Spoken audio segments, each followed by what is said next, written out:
a really beautiful little creature. We also paid for a wild dog, which was great, and that afternoon, just after we came out of those elephant, that herd of buffalo that we saw was just spectacular. That was over 300 buffalo, and quite a sight. And for anyone that's just joined us and it's your first time on safari with us, welcome. It's great to be on board. If you've got any questions, please send an email to questions@wildearth.tv, or you can tweet us at #SafariLive. So send us lots of questions. We try to get to as many as we possibly can.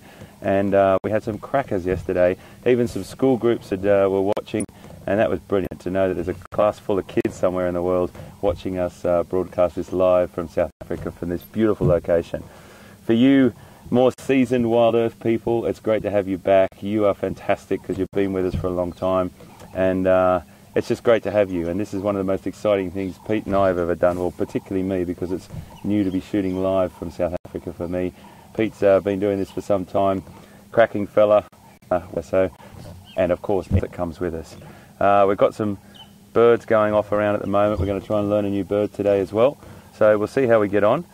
Without further ado, let's start the engines of Zanili. Remember, we named her yesterday, and I've got me this morning. VM is on the camera, and he's going to be getting those pictures for you, and we should get going. A little bit overcast this morning, but not tragic. There's lots of a bit cooler for this time of the year. All the boys have got their jackets on.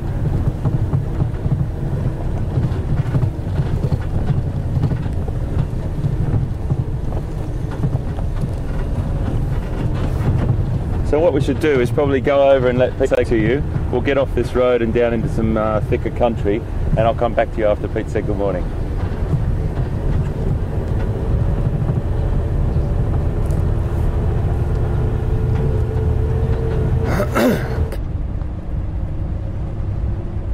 Good morning, everyone, and lovely day here in the Lowveld. Oops, in the back there. Welcome on the vehicle. We're just heading off towards the northeast part. Last night, fantastic to get in, and it was just a lot of fun. So I'm going to head back there. Don't move tonight, so I'm hoping we might find them again, and then we're going to go west. So that's pretty much it. Life as always with Wild Earth at Sabituma, and I'll see you in a bit. Enjoy the drive with HT. We'll talk soon.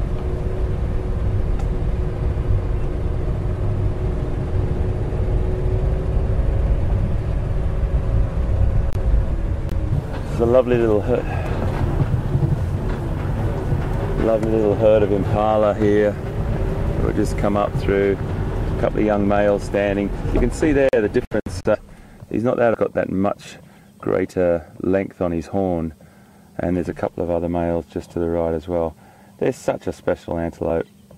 They're very well, the fine green pick that's around, they'll be moving between browsing off a little shrub and, depending on what they feel like, grazing a bit of grass. You can see the male, just if you swing back to the left a little bit there, V, just a male.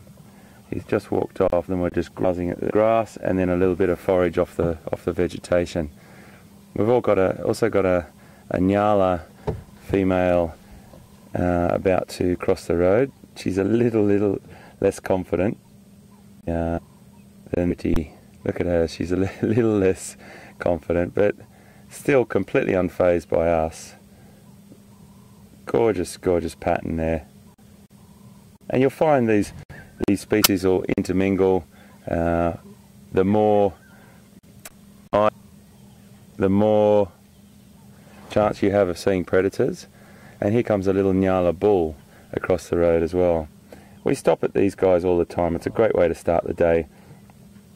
Young bull there as well. You can see those tiny little horns starting, and then he'll get some really beautiful spiral-shaped horns. Get to see a bull, but I know that it's on the property, on the reserve, so it's really important we catch up with them. One of my favourite antelope. Look at that through there, how beautifully camouflaged he is. And they love this this sort of scrubby woodland area. They sort of stay on the fringe of that. It's interesting. I just heard a little vocalization from an impala then of a young male probably overstepping the mark with one of the older males chasing him through the woods. So we'll see a little. There's a lot of pregnant females around as well. They'll be lambing very, very soon.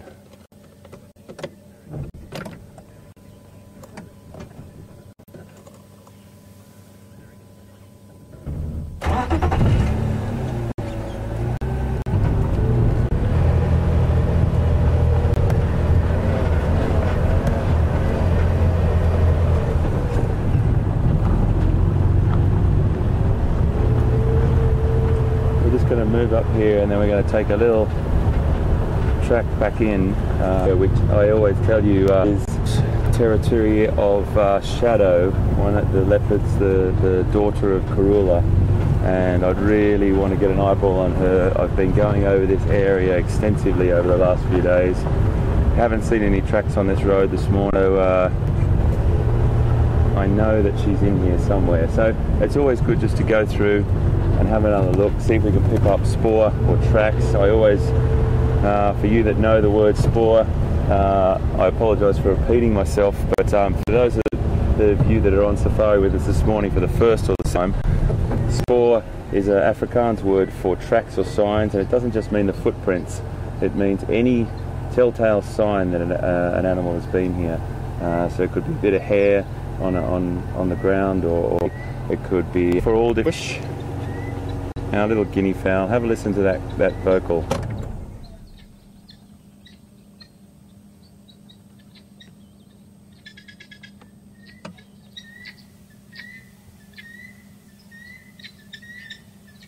Helmeted guinea fowl. We would just stop and have a quick look at them because they're very comical.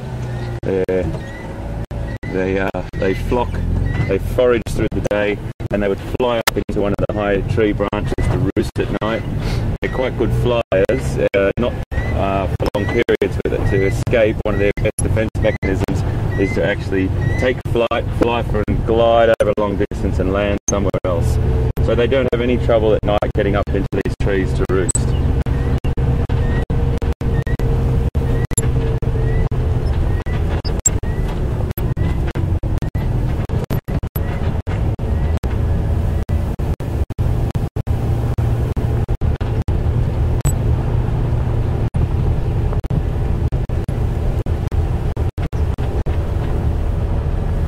I had a chat with Pete last night, and he's some pictures of they're fantastic. So good to see a wild dog on the reserve. They move extensively throughout Kruger Park.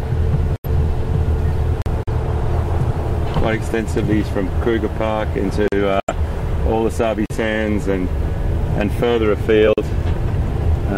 Very, very strategic hunters, probably I'd have to say the most strategic and successful carnivore in the sense of how their to kill ratio. They have about an 85% success rate of success on their hunting strategy and their hunting attempts. So I mean, this is good. They're not necessarily that camouflage dogs. They're with, you know, that tricolour pattern that they've got. They're quite obvious when you see them, and when they're whizzing through the bush, they're scooting through the bush quite quickly. They don't stalk. They really do announce themselves and then have this strategy of working together as a great team. They're very, very good hunters.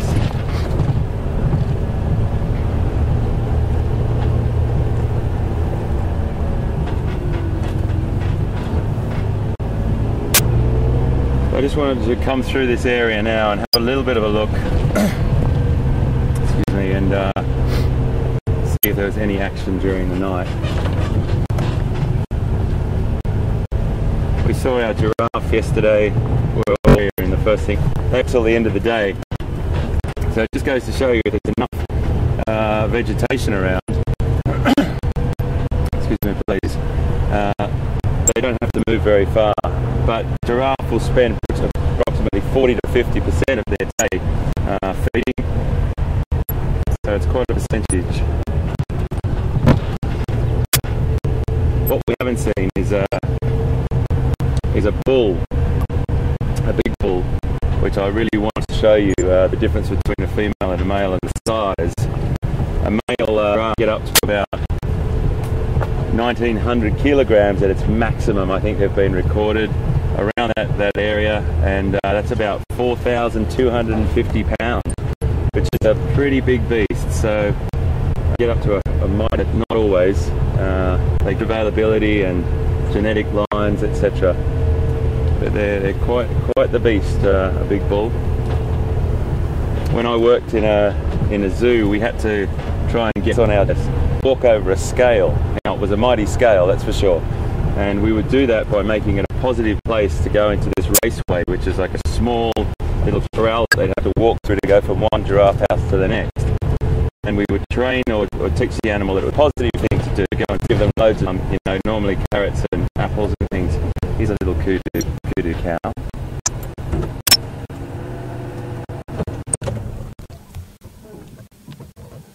She's beautiful. Another one of those browsing antelope that you can see the sort of similarity between them and Nyala. I'll just move down a little bit closer. There's a whole little group of them down here, a little small herd. There's a couple of sub-adults just through here as well.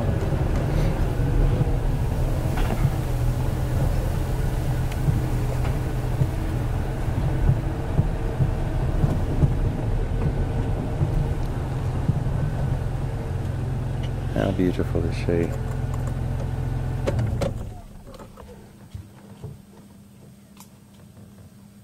You can see just off in the background there's a couple of other ones browsing. Beautiful. And see how beautiful that camouflage is. As soon as she moves off there.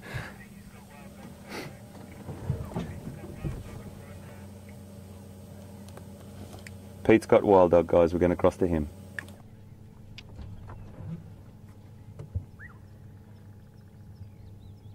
Hey, we are very excited. Got back to where we left the logs. Sorry, it's early morning still. I will be awake in about half an hour. Came back to where we left the to find, and they're still playing with the remains of the duiker carcass. So this is a treat once again. Oh, there's the adult coming to break up the play a little bit.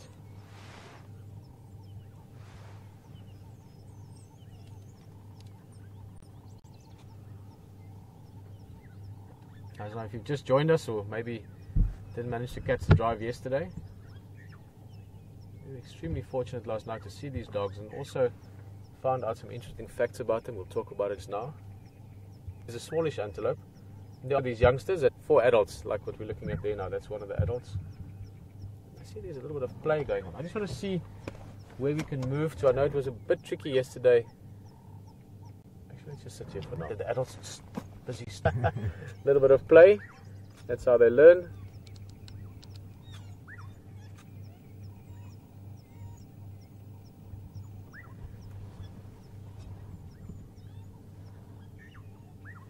Guys, and what a privilege to see wild dogs. No, still trying to get a little. I think these guys were more, but that one's still trying to take a chance there. No, that's a male. No, that was just messing around. That's quite funny, actually. Now we will probably not get the time to see these dogs every day with the next while. They cover massive, massive areas, 30, 40, 50,000 hectares, you know, anything 50 to 200,000, 300,000 acres. So they could be disappearing out of this area again soon. But you can actually get to know them from the markings. They're all individually marked with all those different blotches and spots and patterns you get on the body, as well as on the tail. You often get, you know, markings on the tail, maybe a black to the tail or a black spot on the tail. I see one of those adults has got a little black spot halfway down the white part of the tail.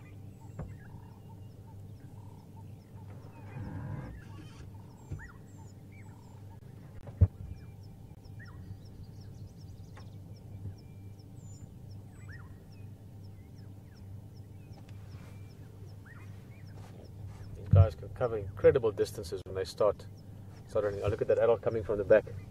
Looks like laps.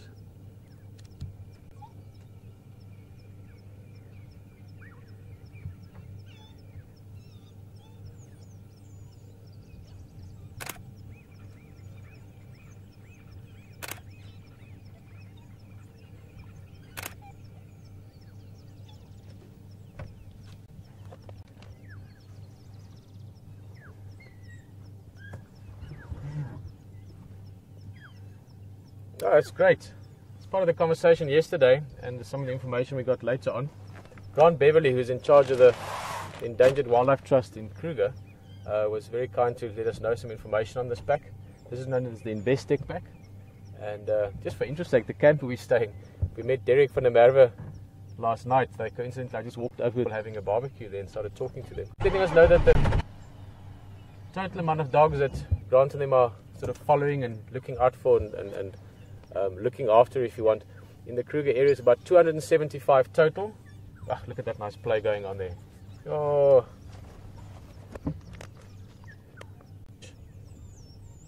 "180 are adults, so 95 pups. I presume that's over the last sort of calendar year or last 6 months or so. Wild dogs normally den here around the middle of the year, sort of beginning of winter time.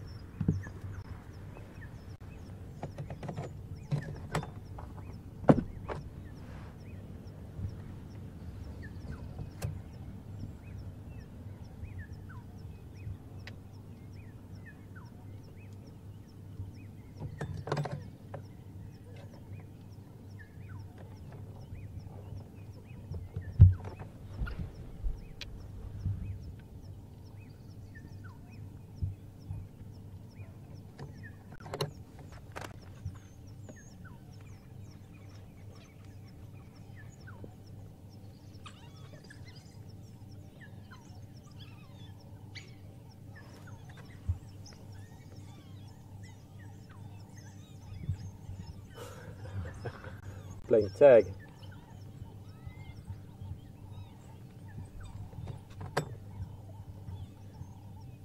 Yeah, station just update again. My Dutch still same place playing Mvula visually on a break before turn off. You can just pull in, it's only me here if you can't get me on the radio. I'm just going to try and roll a little bit forward. I think if we just go a little forward, we shouldn't have a problem with signal. Stay on the high ground here, but opens up our view to the left.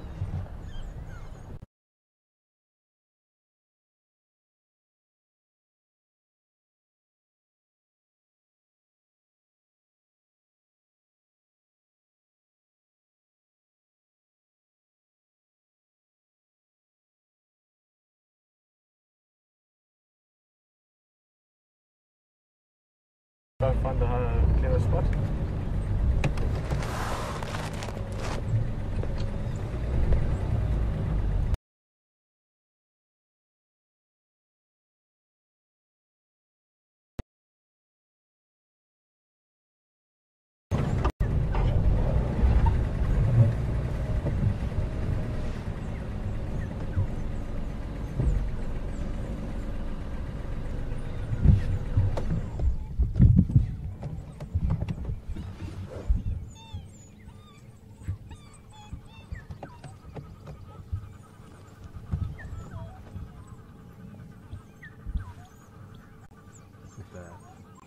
Awesome.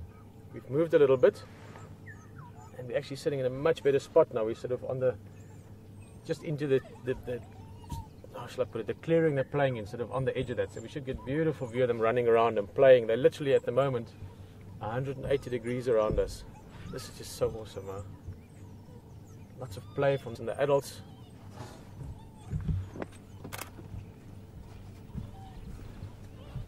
Oh.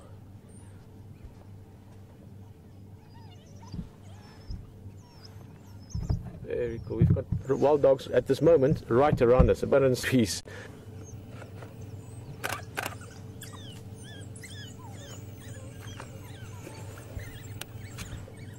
Jason from Pennsylvania asking an interesting question. It seems there's a bit of curiosity from a few others as well in the vehicle. Asking if wild dogs smell. They do actually. In fact, I can smell them now. The breeze has just picked up. There was no wind a minute or two ago. And it's not a pleasant smell, it's quite a strong smell in fact. And another question I used to get often when guiding is why wild dogs were never domesticated. I think they're quite good looking animals. And the reasons would probably be that smell.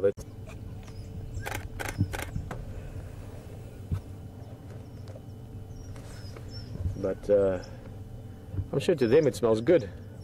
They seem to like each other.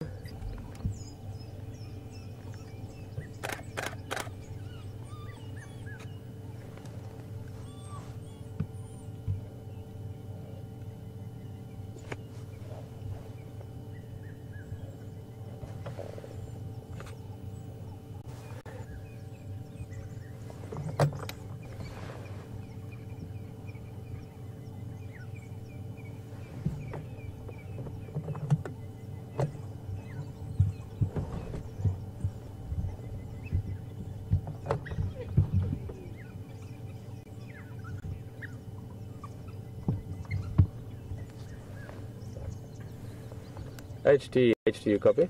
Look at so much there, but there's so much going on at the moment around us, so it's difficult to know where to look. Not quite like hyena. Hyena's got a very female dominant society. With wild dogs you have an alpha male and alpha female typically. And then and then breaking down from there. So in really big packs have a dominant female and then goes down to the next and the next with indifference. So there's not a typically only the alpha female breeds.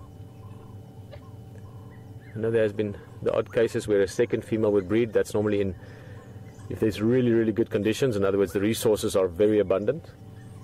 That's the alpha, and the whole pack works together to raise the young, and that's quite amazing. Oh.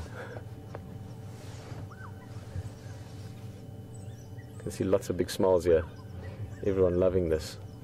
But there's a word for it in that they all work together. In other words, if they hunt food, and they hunt in groups and they work extremely well together as packs to hunt, they will bring food back to the alpha female when she's got tiny pups, and to the pups as well, and all the group will regurgitate that food for them. So they will eat, catch food, eat, run back to the den site, regurgitate that food back out again. Oh, shame, that little one is getting a bit of a harassment there from all of them. Very important part of the social structure as well as this sort of playing around in the morning.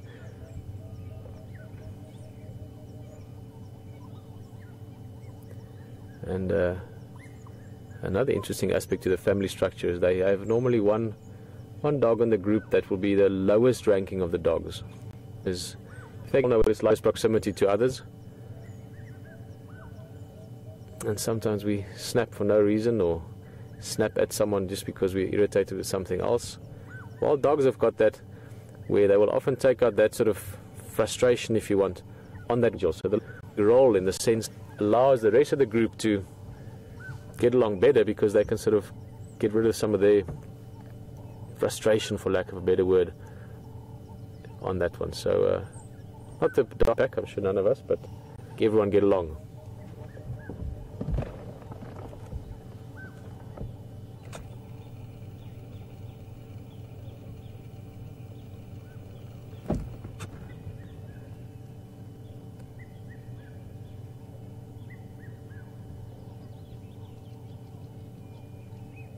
Stunning bird calls around us. Any little Cape White Eyes, black-headed oriole, chested cuckoo, and mayfrow.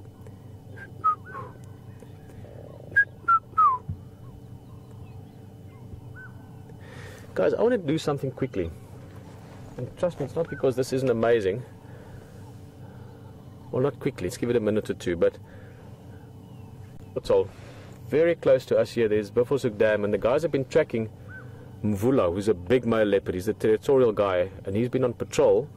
I haven't seen his tracks, and I'm sort of on the area where this leopard could come out, and they're still tracking, and I've been keeping track of it on the radio. I've got a feeling we might be able to find him from here. So I'm going to go, I want to leave the wild just now, I'm going to come back straight away. But I just want to go check this waterhole, because I would love to show you this leopard in a minute or two, because this is great. They're now running around next to us again. So let's enjoy these dogs a little bit more, and then we're going to go just explore down the road here.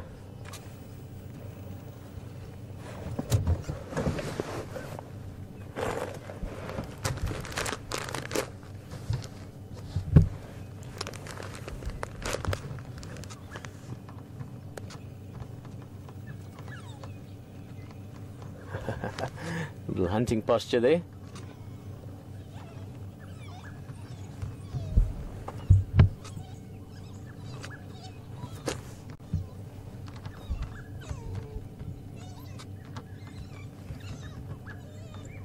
See those white tails, how visual it is. Very important, it's a very good mood indicator, like with all dogs. Many animals use their tails in communication. But also when they're hunting especially, the vocalization is very important to be able to hear each other. But those white tails and also being able to see each other. You can see there the spots, and the spots in and on the tails is often one of the easiest ways to recognize them. I'm sure, Grant, I hope you're with us again this morning, perhaps, because I'm sure this is a treat for you. But if you follow these dogs a lot, you can get to know them quite easily. Look at that little group. I might have one of the whites in the body. And then there's that one with sort of quite a spotty tail. Got two whites, two black spots down on the white part. That one there, I like that one. What a treat to catch them in this playful mood as well. Nice cool weather. I'm going to quickly do this, and I know this seems a little bit like we spoiled for choice, but I've got a feeling we might find this leopard, and that would be awesome. And it's just around the corner. So let's go have a quick look there. If you break up a little bit, I apologize, but this could be just adding, what is it? Putting a cherry on perhaps. Let's go have a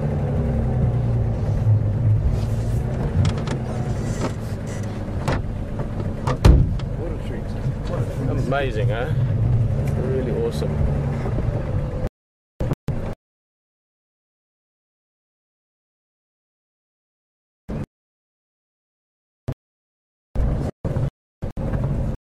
We'll be back in a minute.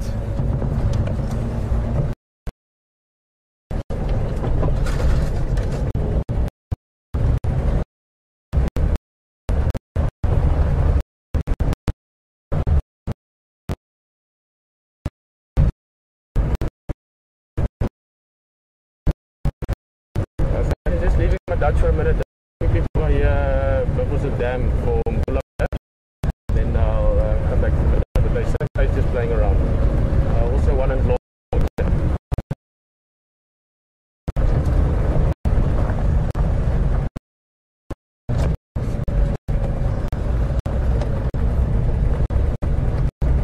Well,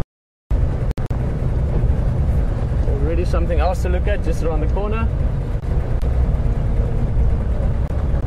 A couple of elephants, 3 of them so far. Oh, look at that view. Stunning view here from Mvula Dam. Lots of grey lories calling. The bird calls you can hear. Quah, quah, quah, quah, quah. No leopard, but 3 elephant. There's one young bull we're looking at there, and then across the water, there's a big guy, mid-40s or something. He's quite a big guy, one tusk.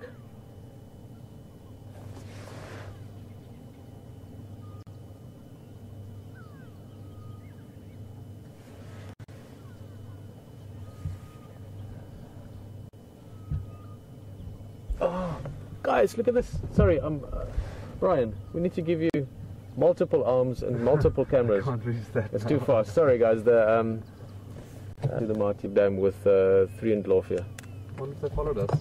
Maybe.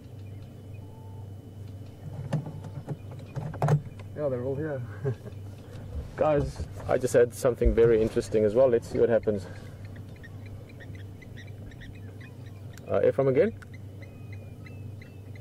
Confirm inque Mvula Mvula Dam to Puzamati. Hippo walk up road. Okay, kom ons nie. I'm just going to tell you on the wall and kom ons nie. Guys, I have to show you something. Let's try it, just turn slightly. Because I want you to see the wild dogs who are just behind us. Oh, this is if you've got friends that have never been on safari, phone them. Wake them up, get them to come and watch. Because let's give you an idea of what we're all looking at. Here's all the wild dogs coming down for a drink. You've got the elephant. And remember, I came here looking for a leopard. Just put that in the back of your mind. Elephants.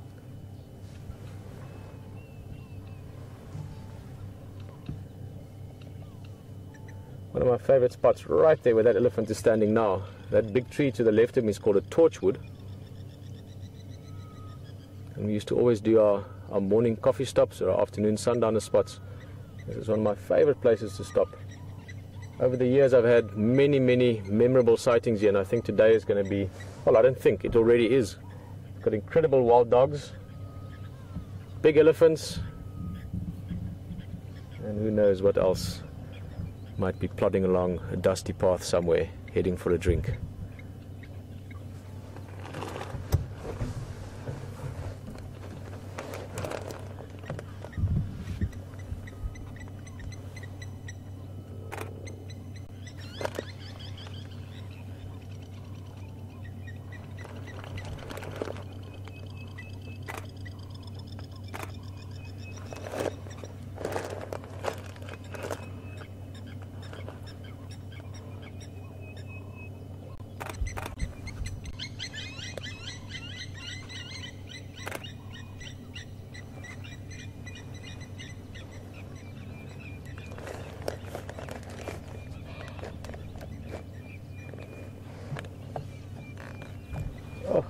stunning sighting. Reflections on the beautiful when they move along the edge of the water.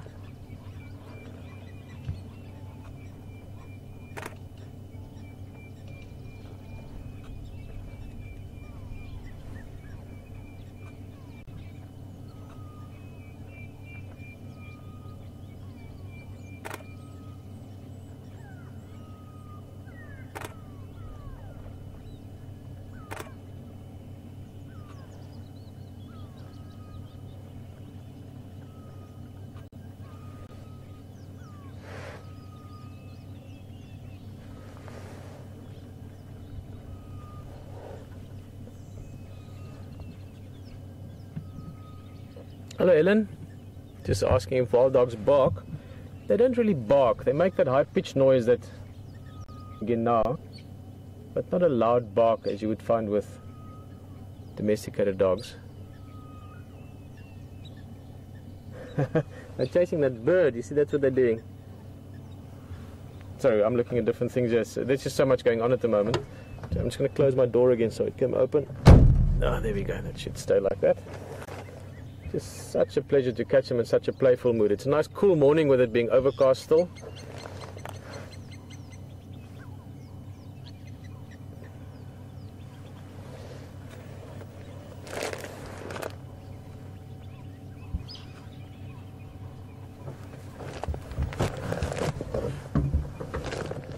Andre, if I'm getting it right, from Brazil. Nice to hear from Brazil. Also in the southern hemisphere. And what a sight this is. This dog is trying to, I wouldn't say catch, but messing around with what we used to call a spotted dikop. Now it's known as a spotted thick-knee. It's like a plover that lives normally around watered areas. More a nocturnal bird, but it's easily avoiding the dog, but a little bit of interaction there. This is actually really special as well.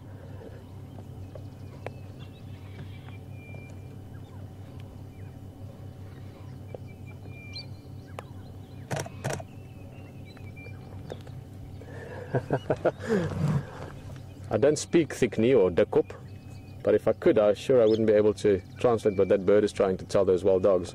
Just running away, actually running back there again, and they're just messing with it. Guys, I'm going to just check with the game drives. As I said, there's something very exciting in the area that I just want to see what's going on. Ephraim again. Ja, for that Ingwe will come to the Marti or is van Bile?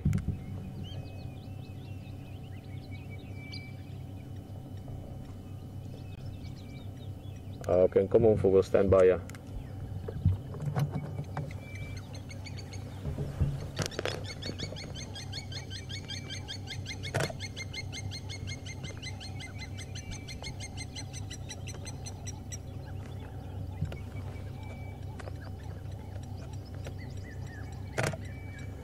George is asking if wild dogs have any natural predators.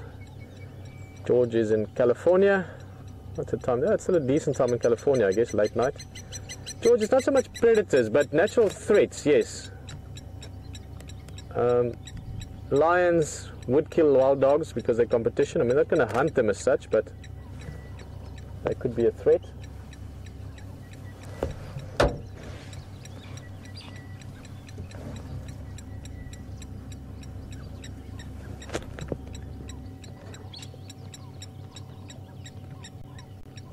Something in the water there is keeping that wild dog curious.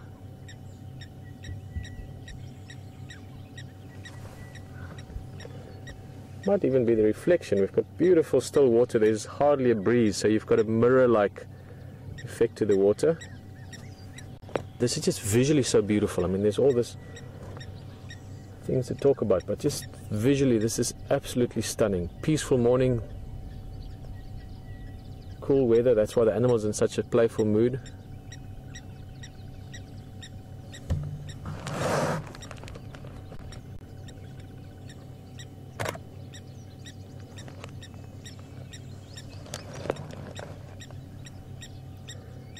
And who knows what else can happen.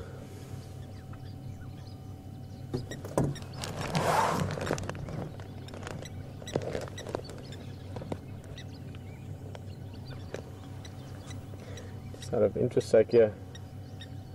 Oh, what's that one doing? Playing with a bit of elephant dung. Might even be eating a little piece. Sometimes they would eat some of the roughage in that. Not common, but it does happen, just to get a bit of fiber. Standing by, Mvula.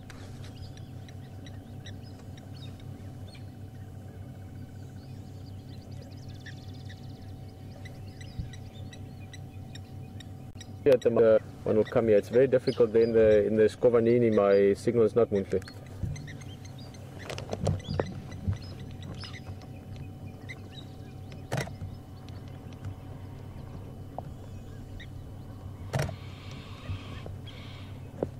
Yeah. Let's have a look at the pups here on the left. Oh, sorry, that's what we're looking at. Brian's ahead of the game there.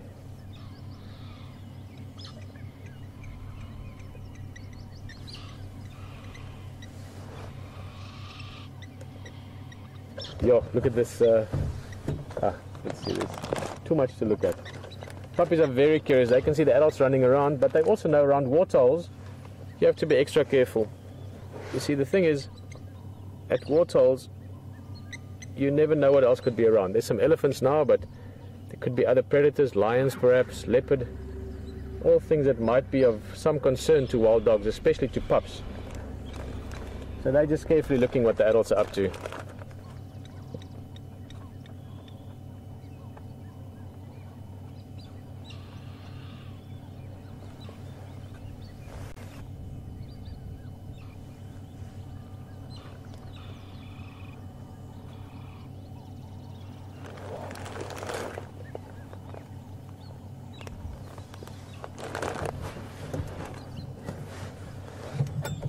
Guys, pull in your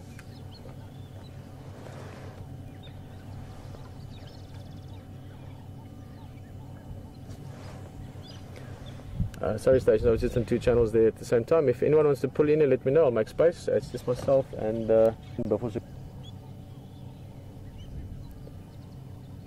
Ephraim again. Ja, I'm for Lava Voila.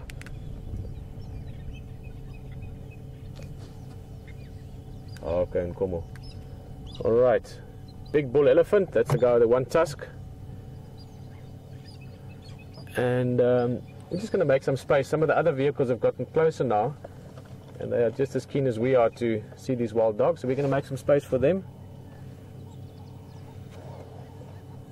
But I know I was sort of almost, not quite, because you can never promise anything in the wild. I was sort of letting you know there's something else, and that something else is around. I was hoping it's going to join us here with the wild dogs and the elephants all together at the waterhole, but it seems it's changed direction. So I've got somewhere else to go. We are going to go through some deep dips here. We're going to go through what we call Scovaninis, these drainage lines. So we might disappear a little bit in terms of signal, but yeah, you're going to join HT a little bit, but I've got something we're going to be looking for. So we'll be speaking soon. Morning, Ephraim. There's the game drives coming in, also to come and enjoy this. Guys, just a quick recap. To see wild dogs like this, in this beautiful setting, running around like we were just watching for the last quite a while, such a pleasure, really is. So let's go look around, and yeah, there'll be lots of smiles the whole day.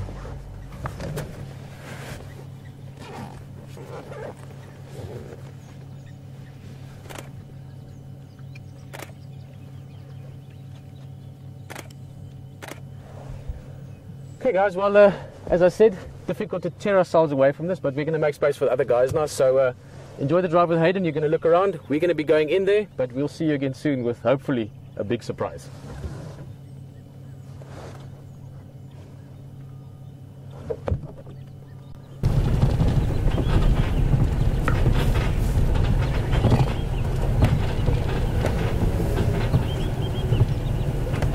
So we've just come down along all this riverine area here, and I've been scouring the area for any signs or tracks of leopard.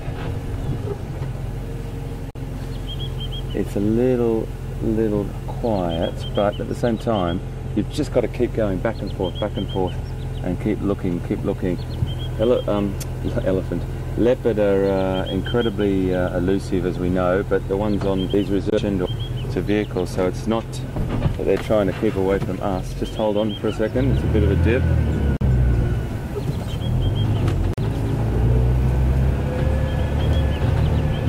It's more that we just need to keep scouring the countryside. Just hold on for a second. Sorry guys. So watch my aerial there. And we always want to just crisscross and make sure that we cover everything we possibly can to try and find leopard for you. I hear Pete's had some fantastic wild dog and elephant alcohol, which what a beautiful thing to see. I'm not sure what waterhole that was, so I'm just heading down to Twin Dams now to have a little look. This is potentially leopard country as well. I mean, pretty versatile. I prefer this sort of bit of cover with this sort of shrubby, low vegetation, different tree species dotted throughout.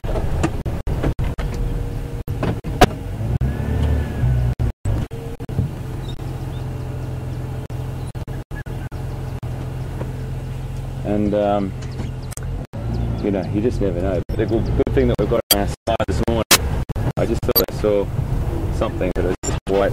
So, you know, as you're beginning, it was a male because I couldn't see it properly. And you see them out of the corner of your eye, and it could be the flash of a tail, or you just never know. So you've got to stop, you've got to go slowly, you've got to be patient, you've got to persevere on.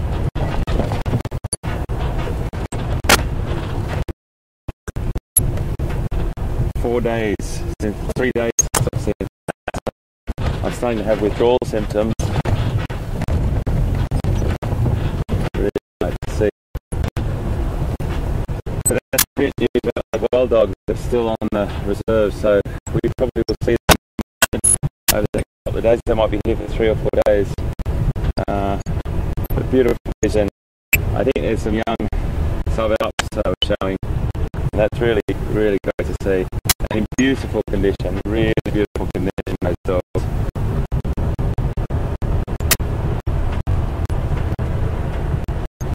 At the moment, I've got to stick on, really try hard. It does take a considerable amount of time to find leopard, but you know what? This is what we do. This is what we do. We love it. And you're with us right here live, coming from South Africa to you, even. Stumbling over my words this morning.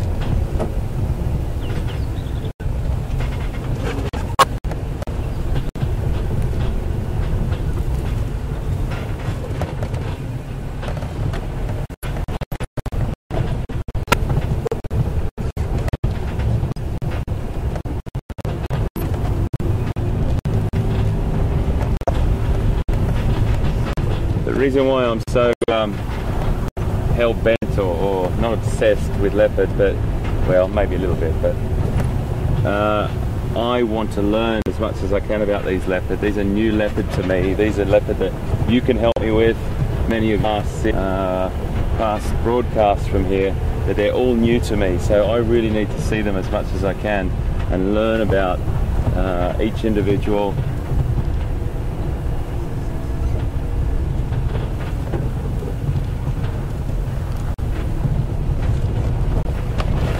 Bumpy here.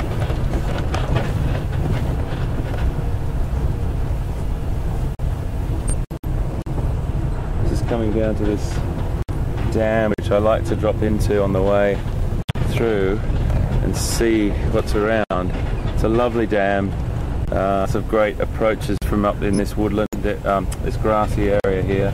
And on the other side of me, on the left, there's a lovely drainage line here, or dry riverbed that will be flowing in the rains, but it's got a great contrast.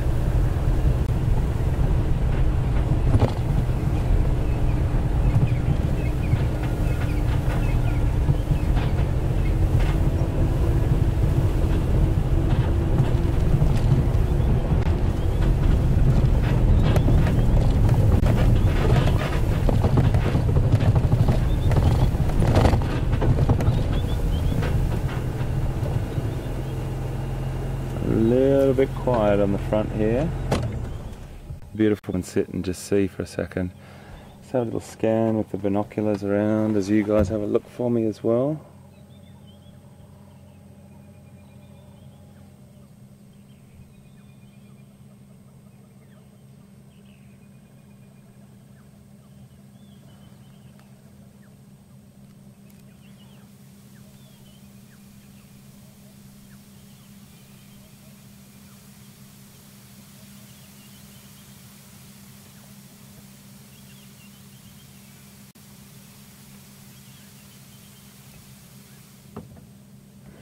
Really good to look all over the waterholes and just around the edges of them, because predators will use these locations to ambush their prey, and you can never look too much, I believe. Never look too much. It's really important to take your time, be patient.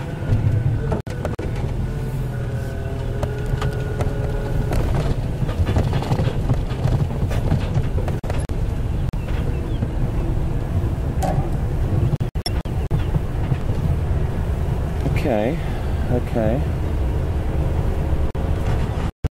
I'm just going to head back to that country a little bit more.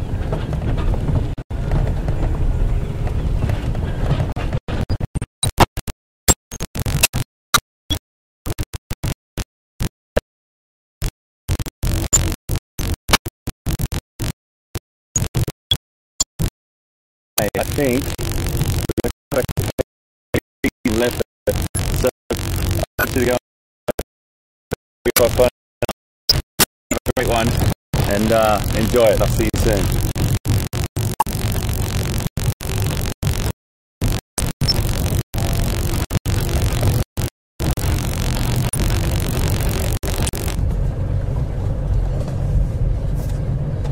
Well guys, welcome back. We are in some very thick bush here. We just spotted him, and we're going to try and stay with him. Just look through this view of a big male leopard. Look at that dewlap, look at the head. He's a monster. He's considered to be one of the biggest leopards in the Sabi Sands, for that matter maybe in the world. Beautiful guy. One of my favorite photographs I ever took of a male leopard was of him. He's called Mvula. Mvula. Beautiful name, it means rain or water. He's the father of many leopard cubs in this area. He's also considered to be the father of Quarantine male and Kuyuma, the two brothers or the two cubs from Karula. Very exciting. And we maybe 200 yards from where the wild dogs are going to come drink my drink. Okay, but now the term we use on the game drives is very big bushes, very big thickets. Oh, there he is lying down right through the stick. So we're going to stick with him as far as we can. On the way over here, the elephants had pushed a branch, or actually not a branch, a tree over the road. And we managed to, you see him, bro? There he is, yeah, sorry. This is an indication of the camouflage that these cats have. And we almost couldn't get through there, but luckily with this little vehicle we could literally almost do like a little sidestep around a tree. So in terms of kind of habitat and following a leopard, this is probably the best vehicle in the world. Especially this little jigger, the one we are in. Guys, I'm just excited every time I see a new leopard, especially one that I've known in the past. This guy, Mvula, lovely name. Flick of the tail there, probably swatting at a fly or something. Be curious what he's up to, because he might be aware of the wild dogs, although the breeze at the moment, earlier it was more from that side. It seems to be twisting and turning, and then it got twisted up in the turn of twirling. So it's a twisty, twirly, turning wind. Bit of a breeze, just sort of. Oh, I can hear the elephant in the background just giving a little rumble there to the vehicles. Maybe to the wild dogs. This could all culminate in these guys bumping into each other. Now, but it would be interesting if Mvula walked out to the water. The wild dogs might actually avoid him. He's a very big male. There's no two ways about it. When you see him, that glimpse we had of him walking, you can see that he's a big boy. And with all those pups, wild dogs might him rather. Although typically wild dogs will dominate a leopard just because of their numbers. So we might see that. it's a very logical thing for him to do. That's why I was getting so excited at the waterhole. Mvula, being a territorial male or a dominant male, he's on patrol in the morning. I was going to say patrol is all. So I'm just really excited, guys. If I'm talking too fast, you know, I'll be less excited in about 6 weeks after we stop looking at leopard every day. But he is on patrol, so he's moving through his area and he's scent marking. Now, to bring this back to the waterhole, he will go past the waterhole. I'd be willing, almost certainly. It is one of the prime areas for him to mark. In other words, on his patrol, he's scent marking, spraying urine and scratching as well. They've got the glands between the toes. And it's important to scent mark because that's going to tell other leopard that, listen, there is a big male around, there is a dominant guy, this is someone's turf. It's a very obvious or logic or important place to mark because that's most likely place where other leopards might come past. Other females to know there's a male around, other males to know that, listen, there's a big guy around, maybe we should leave this area. I'm going to try and move a little bit. Yeah, text him for his Lalapanzi in thick Slatinia. We can't see very much. The Mart wants to go there. Maybe when Madach Fambile.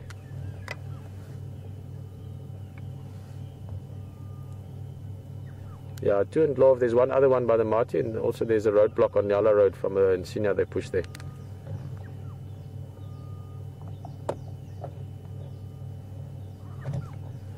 Yeah, he's just from me, he's towards the Marti from me, maybe 60 meters. We're going to try and move a little bit now. Oh, now this is this is one of those mornings where I really hope HT is on his way. It will be awesome if he can come see this as well. This should still go to the waterhole. We should have that again as the sort of the stage if you want from what's going on. But this is those mornings that just, you know, it all comes together and then it's just magic. It's always magic out here, but some days it's the big finale, and this is sort of one of those, right?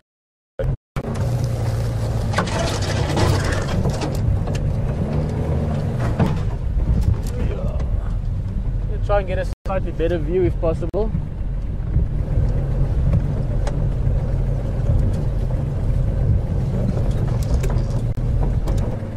A bit of a maze.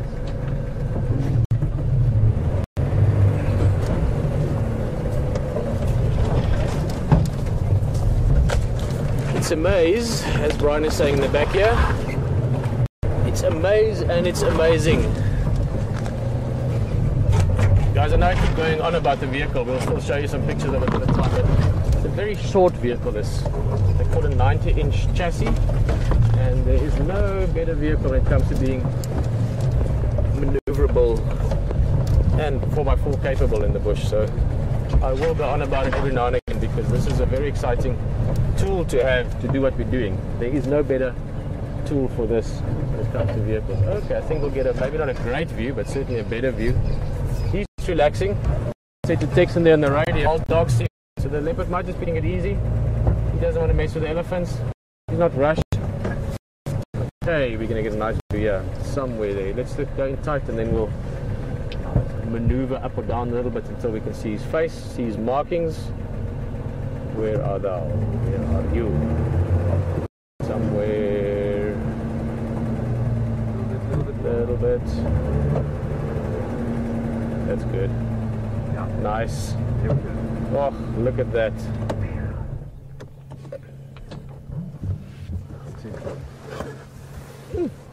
Big boy. I didn't actually know that. I wouldn't be surprised. We'll look at him again when he's walking. But I wouldn't be surprised if he's in the at least 80 kilogram region, maybe even 85. Looking at about 160 to 190 pounds.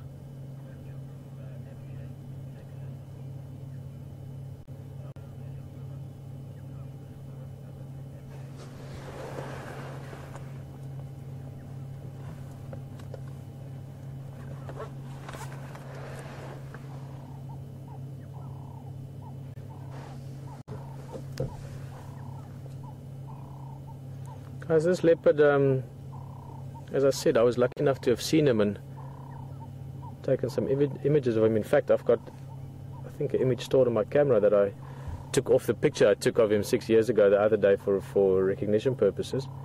He was born, estimated in so he would be 10 years old sometime in the course of this year. in his prime, maybe getting into the autumn stages of his prime, but big male, as I said, it to be one of the, and father to many cubs. He became dominant back in 2008, 2000, end of 2007. I'm trying to remember now. End of 2007, beginning 2008, around as well. So the different competition back then, but he stuck around. He's got a large area. A little picture of the tail there just to show that he's not fully sleeping. I saw a francolin, which is like a grouse-like bird, just walking not far from here. It'd be interesting to see if the francolin stumbles onto the leopard. He'll make a big fuss. The francolin, that is. That's how the game drives. Texting again, just update him for this Mvula Panzi here in the Slatin. Can you see me? He's on my left, so on my southern side, about 20 meters.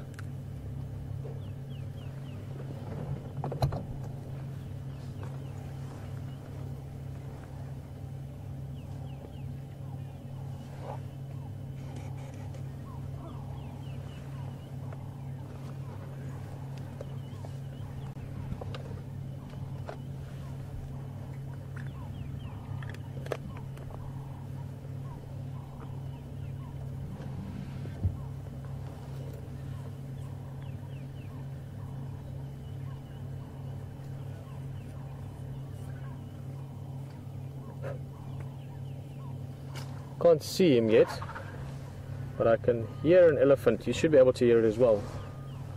Just slowly making his way in our direction behind us.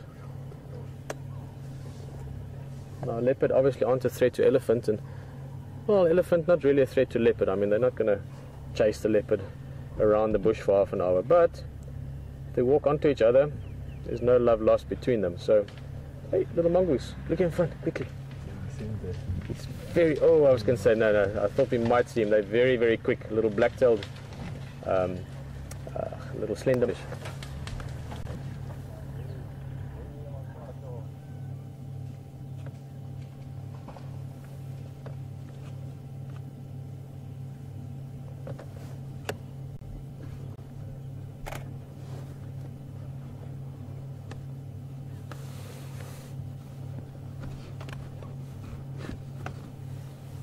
Well, that's good news.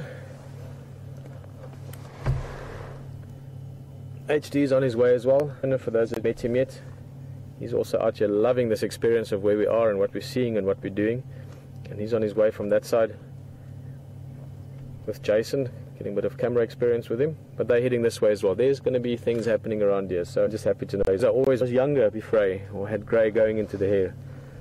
I used to work in this area and other game reserves, and one of the things I always missed was having people share it with me. And I'm not talking about the guests. It's a lovely experience. You meet amazing people from all around the world, but you always miss people that know you, that can share these experiences, family, friends. One of the things I found through Wild Earth is amazing to have you guys on the vehicle. I mean, so many of the names this morning already I recognized, and new people joining us. Andre in Brazil saying how much he's enjoying the experience. You know, Andre, I know you're going to be on here again. So it really is a case of getting to know people to some extent or another. Ground here, I know some of the guys, and I've been very happy to realize I've made a very good friend in HD so far. We're getting along really well and have a lot of similar feelings about wildlife and conservation and life in general. Really cool about sharing this kind of thing with someone that has the same thoughts and maybe more importantly the same feelings on life and on wildlife as you do. So really exciting. Hope that HD gets to see Mvula. I'm sure he will. This guy, we're going to stay with him most likely until the end of the drive to some extent or another. He's been busy, he's been sent. It's a good chance he'll settle on in this area, close to Buffelshoek waterhole. And leopard males, when they've been busy like him, he's been walking maybe 5 or 10 or 20 kilometers last night. He's going to take it easy the rest of the day. Likely. I don't want to guarantee it because it's overcast. He might get up and walk off. But I would say there's a better than average chance that he's going to stick around the area of Buffelshoek Dam, and that we're going to see him, and that HD will see him as well. What a morning, huh? Whew. Yeah, I'm sure everyone is here sitting, for those of you somewhere where it's late at night or early hours of the morning, I was thinking of Brazil again, 2:30 in the morning. East Coast time at the moment is after 1 o'clock. West Coast it's about, 10 o'clock, this one.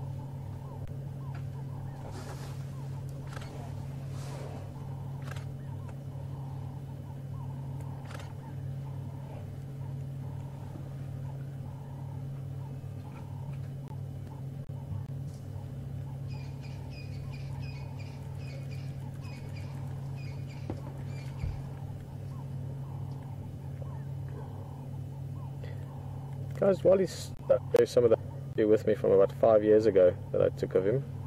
Definitely him.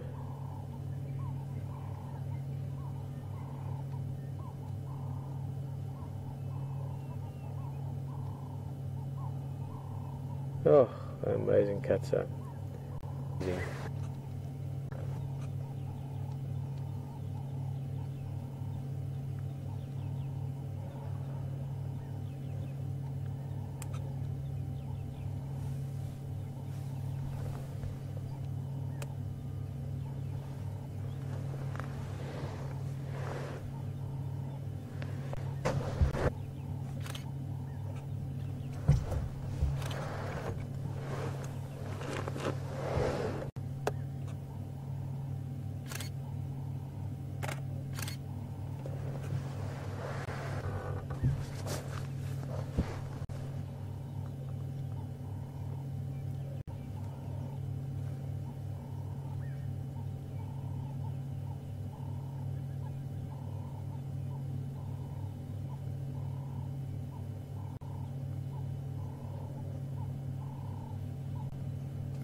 Give you a branch snap every now and again off over our shoulder towards the back. That elephant bull just feeding along now. So thick here that we could see him briefly, and if I look very carefully I can shadow in the bush if you want. You can't actually see that as an elephant, but obviously you can hear it.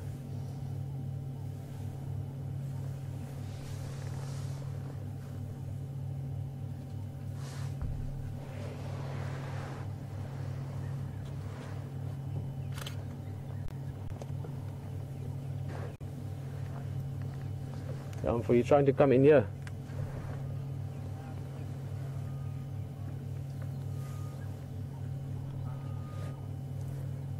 No, he's Lalaponzi again.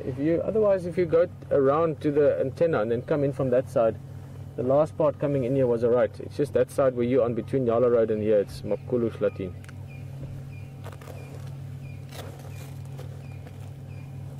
So I'm going to show you quickly how we recognize this guy.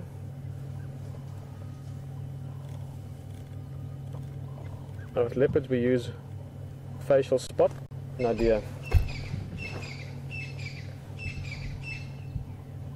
He is sleeping, we'll keep an eye on him. If he moves, we'll show you. Let's just see that we can get this. This is still a technique we can write.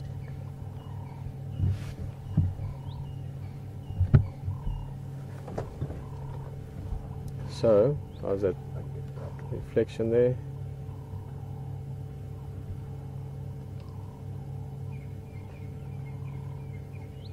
I'm going to focus mainly on these spots.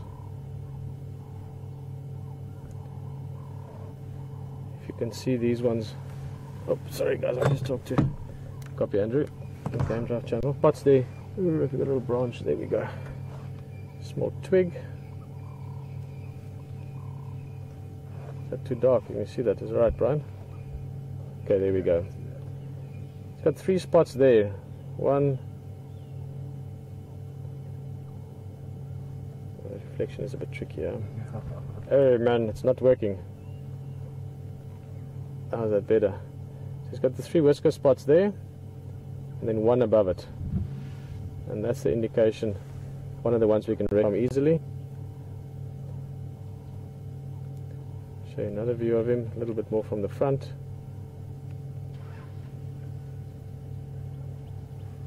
There you can see the 3 whisker spots again, with the 1 above it. I'm also going to show you this. This is an area that I was just looking at now as a comparison. Just above the eye, there's one little almost like a bird's foot, if you imagine. So that's the heel of the bird's foot, and then the 3 dots above it, 1, 2, 3, and the heel of the foot. Okay, now I'm going to just keep it like that. Here we go. Okay, now this picture, I actually just the other day before we came down to the Lowveld, oh, where's the reflection? There we go. Shot an image of it 6 years ago, and I gave it to Graham as a present, and it was on the. He snapped an image of it for reference for a day like today. And so let's go in close.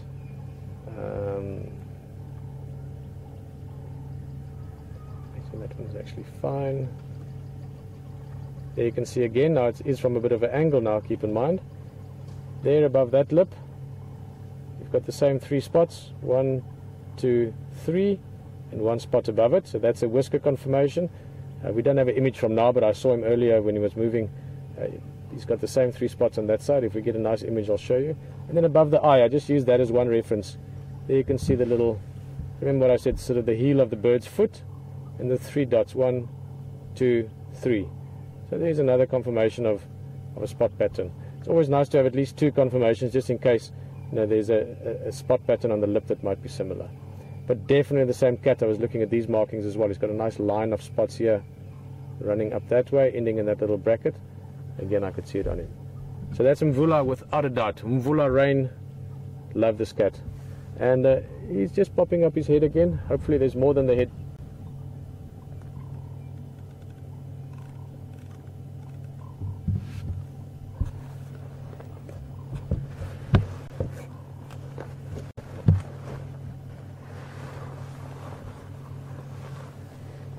Hello Peggy, just asking if this male leopard would kill other cubs. So if he came across a leopard with cubs, or he came across cubs and they weren't his, would he kill them?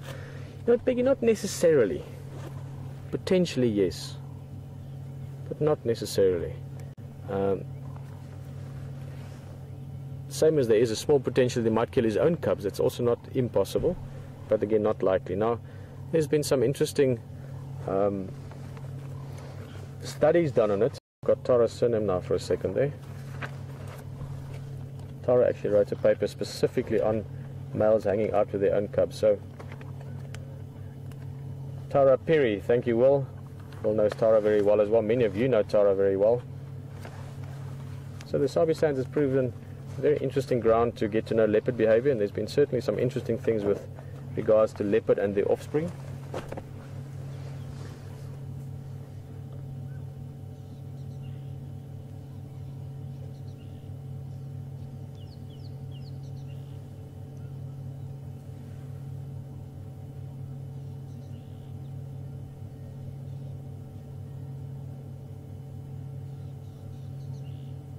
Lazy morning.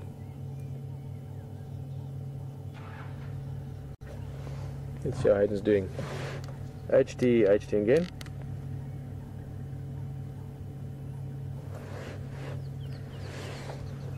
Hey Hayden, are you making your way this way?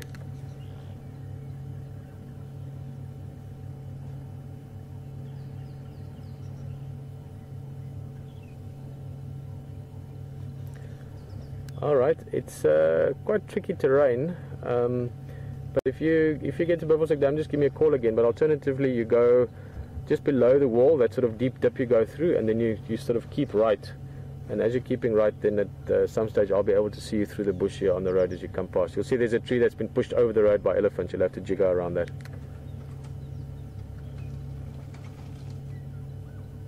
Now he's just flat cat at the moment, and some elephants around.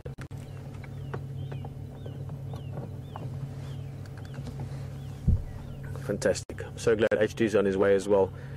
For us, there's so many new things to learn, and traditionally you would think that people might be a bit nervous about that.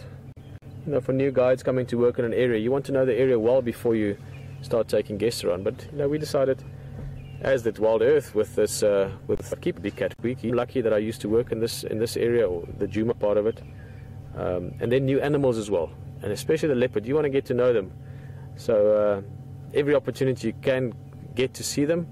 Normally once you spend a bit of time with them, the next time you can recognize them much easier. So really happy for HT to be able to come and see this cat.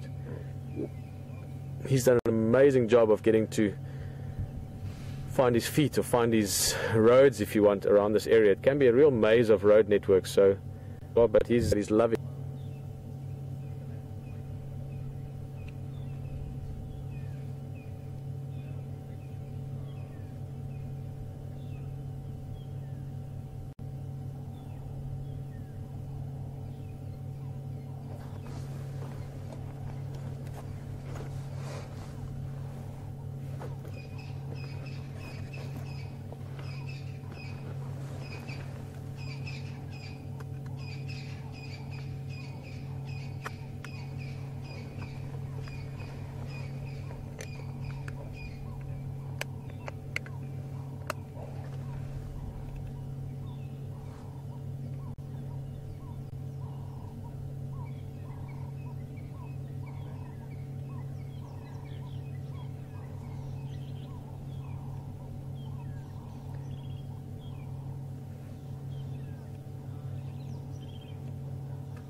We're going to get him seeing quite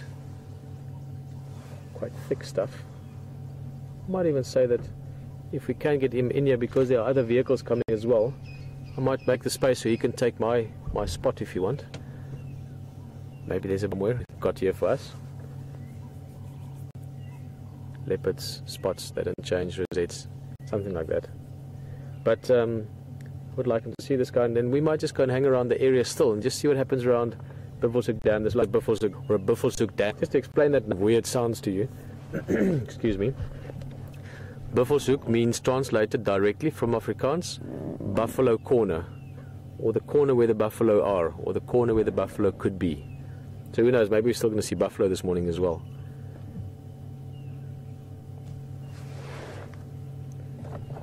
Standing by.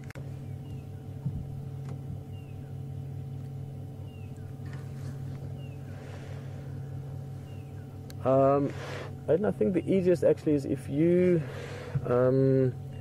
go underneath the wall and you go up the sort of steep bit, just keep a right, and then I'll call you as soon as I can see you, and I'm going to try and get you into my spot because we've got a decent view here through the branches, and then I'll pull out once you get here.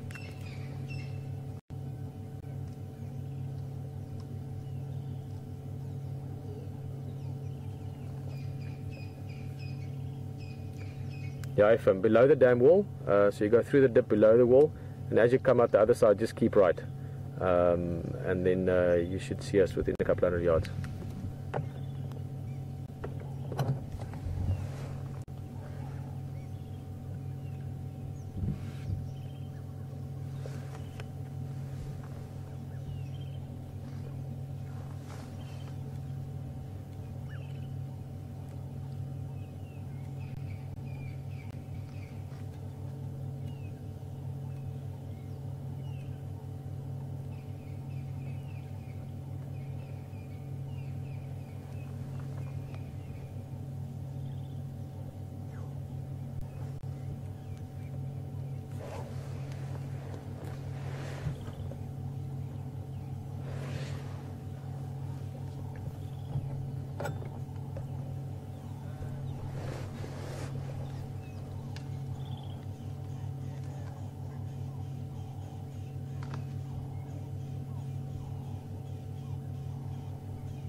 HD copy. HD again. Yeah, sorry, the other guys were just on the channel. If you go back a little bit, I just couldn't call you at the time. If you can turn around and go back maybe 100 yards and then keep careful look on your right hand side. I'm just going to try and see a way in here that you can come around on this side of things and get a view from here.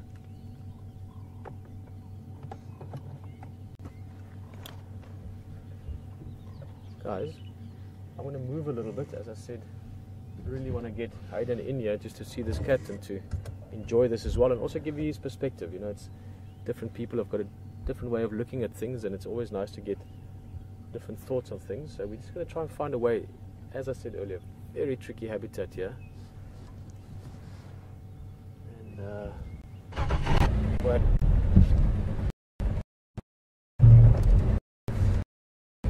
I think I've got it. Follow this footpath.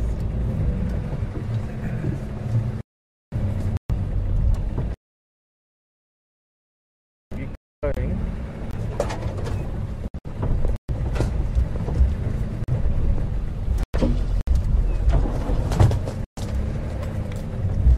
They just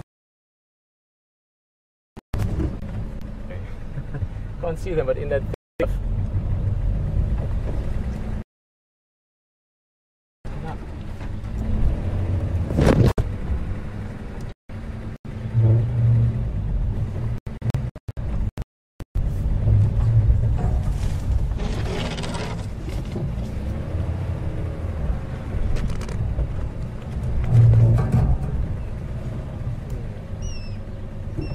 challenging.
Right, well,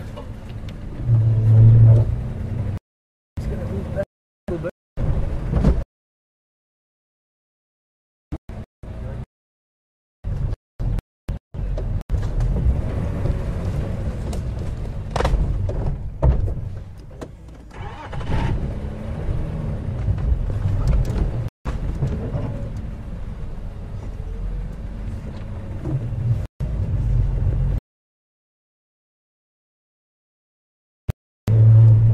We're going to find a way through there. HT&M.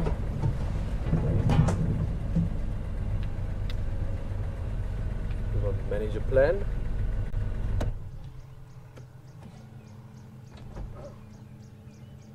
You can hear branches breaking in the distance. So as I said, not only is the leopard over that side, but also we've got a couple of elephants around. Difficult to see. One should be.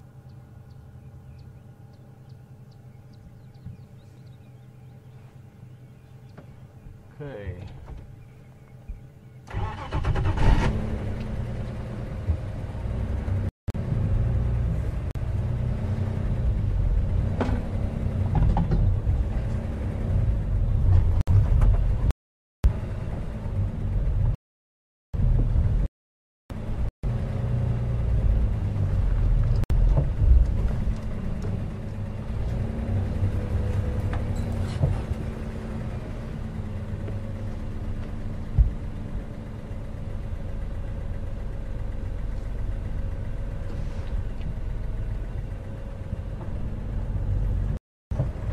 Waiting a little bit.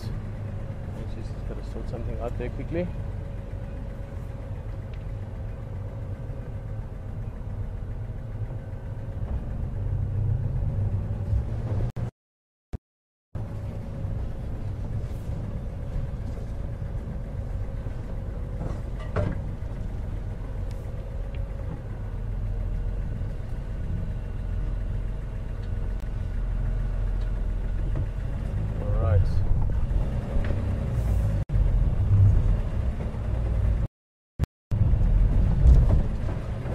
Okay guys, we've got HT here behind us now. As I said, it's very, very thick stuff.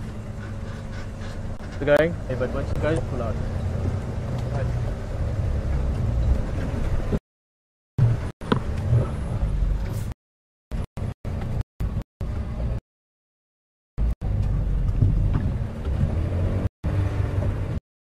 Okay guys, well, we're going to just help to get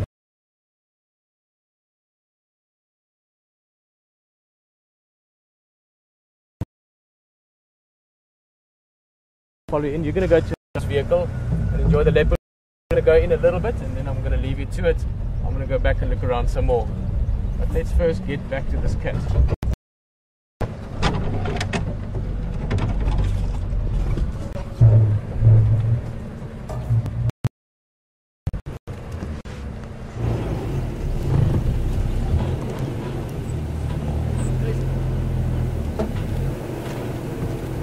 So, we're here at last, we made it. Pete's just brought me into this location where Mvula is. So bear with me for a second while Pete just steers me in. I'll come back to you, okay? We're going to go and see this leopard. You and Jason, everyone else sitting there, please smile.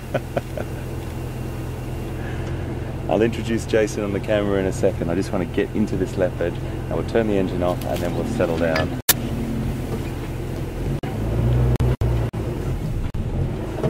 Brian?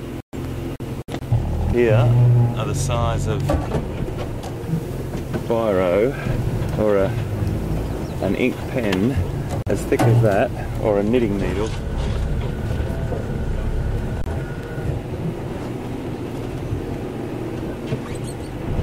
And you've got to be very careful.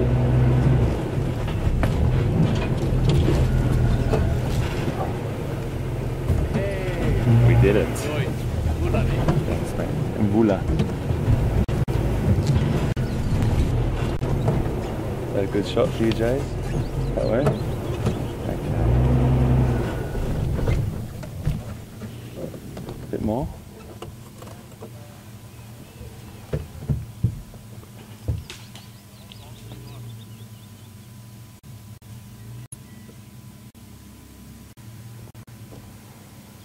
So at the moment, folks, we're looking at Mvula.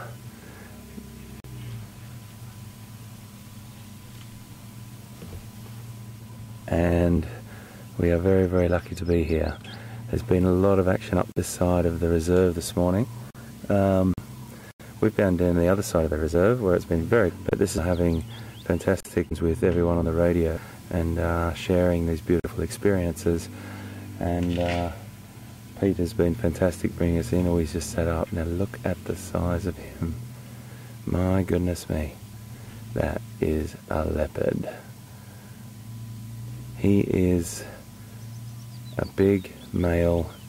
He's about 9 to 10 years old, estimation of his age. His name is Mvula. Just sit with that for a second. That is the most magnificent thing. Oh my goodness. Oh, look at that face. What a cat. What a cat, everyone. I know you've been sitting with him with Pete for a while, and I'm sorry if I'm going over the same information or the same emotion about him, but there's something very, very special about sitting with a leopard. And look at the size of him. Bit of an estimation, 90 to 95 kilograms. I'm going to have to convert that into pounds for you. You have to bear with me in a second.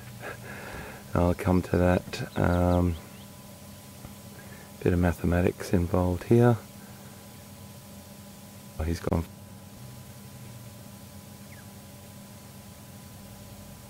That.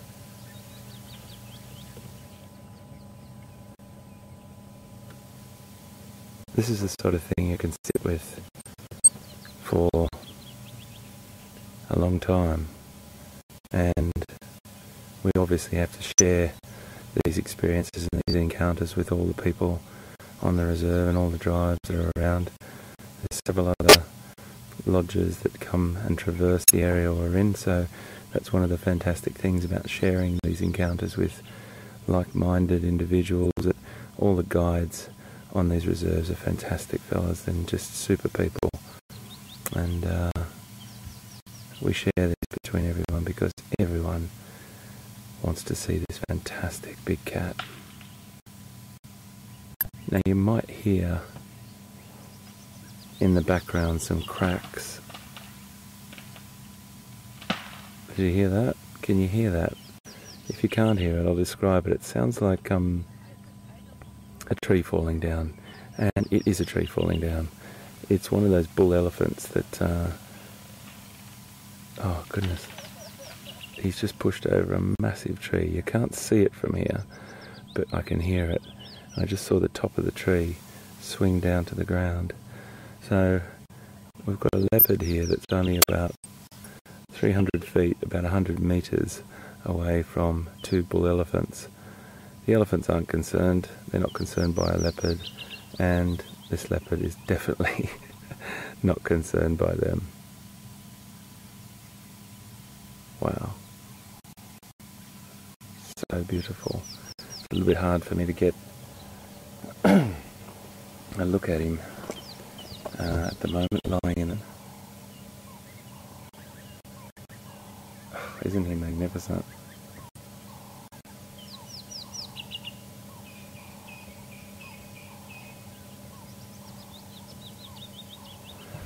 So Mvula means water, and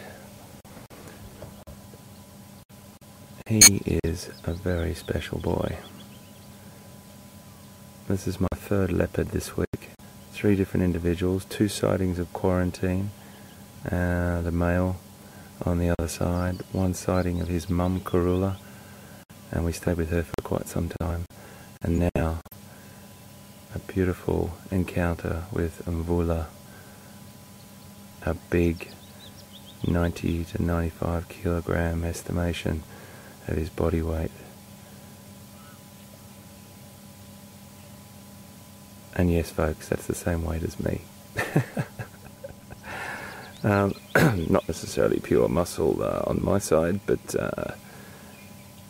I think that it gives you a little bit of an idea of a average sort of 5'11", 5'11" and a half. Sometimes I say 6 foot, but anyway, it's probably 5'11" and a half, and that's roughly my body weight. So it just gives you a bit of an idea of the weight of this animal. Muscle weighs more than fat, and I'm pretty sure that majority of his body is muscle.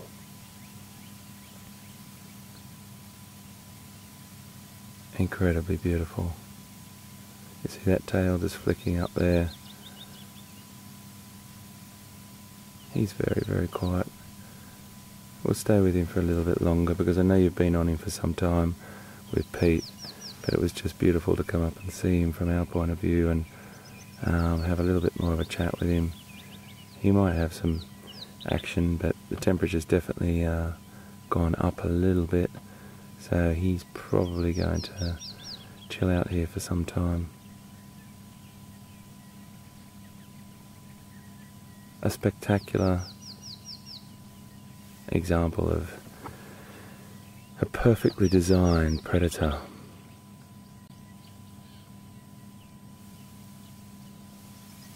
And I know that it, you've probably heard it many times before, but this is the, so I'd have to say, the most successful big cat in Africa. So adaptive and creative as well. I like to think of predators as having to use their creative mind in situations, particularly if it's, when I say creative, I mean that it's more an adaptation sort of to the environment. If times are really, really tough, he will have the ability to feed off small mammals and lizards and even insects, like crickets and things like that, whatever is available. Whereas most of the other cats won't do that. But then he can hunt something as big as, I've seen a leopard bring down a giraffe, a young one, but and not a baby, probably a 1.5, 2-year-old giraffe. But then again, if you think you've got 90 kilograms hanging off your neck, there's a good chance that you will go to ground. They're an incredibly successful stealth. Stealth is their trait, an incredible ability to hunt with stealth, and what a successful cat they are.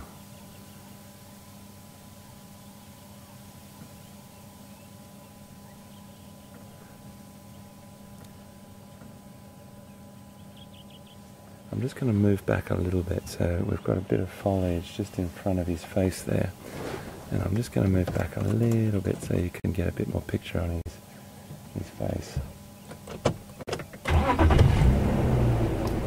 Ever so slightly. If you zoom back in, Jace, looking back a little bit, I think it's only a fraction of it. That's probably enough. Just have a look there. You can zoom in there, mate. And just have a look through that little tiny gap that I've just created for you there.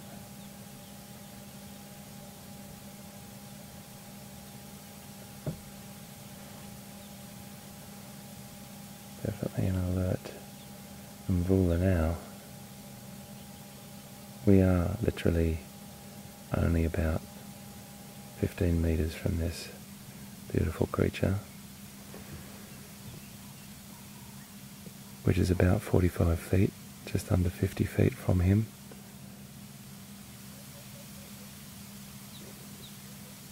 You can see the power in those shoulders and neck. It's really prominent in the males. The females are also very powerful, of course, but it's just this big front end of the cat that is really obvious in these big males.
It's just beautiful to sit with them.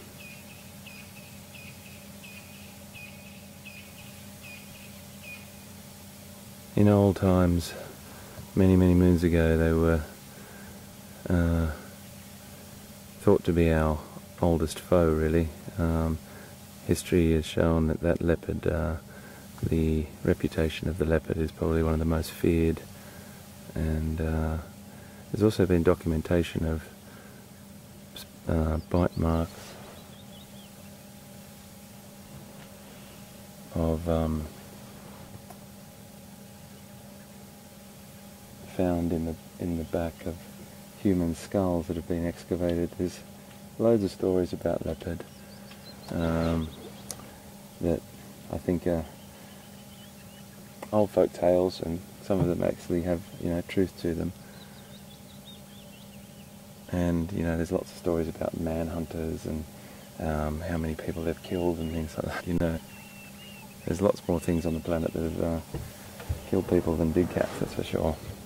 There's lots of stories and lots of tales, but I think at the end of the day, look at that. All those sorts of, how many people are killed by hippos and killed by big cats and everything.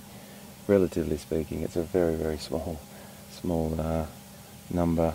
And that's just because sometimes when you've got a human population that grows and starts to buffer up to a wild population of animals, there's going to always be human-animal conflict. And those sorts of things are inevitable.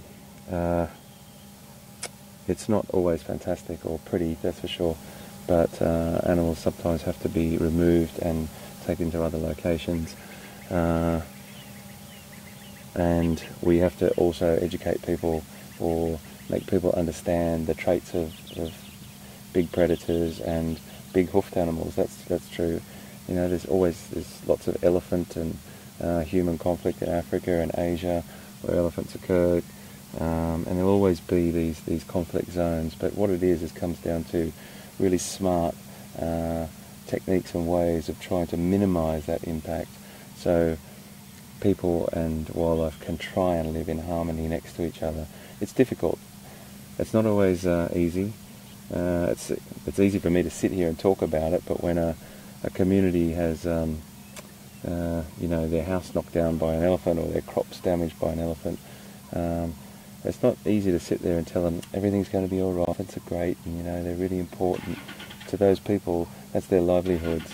So we have to always come up with these ways of trying to help and assist rural people that come in contact with big predators like leopard and elephant and hippo, and the list goes on. There's lots of different programs going on in the world with ways of trying to help farmers, particularly, farmers have got a lot of livestock. They rely on their livestock, and okay, we're in a private reserve here on the edge of Kruger and Sabi Sands, and there's a lot of fantastic area for these animals to roam free. But when you've got animals like leopard that do traverse that may be on an edge of a reserve, and potentially their territory might go through a fence, or they might have a tendency to stray through that. I don't know, it just depends on the quality of the fence. And there's times where these animals will come into conflict.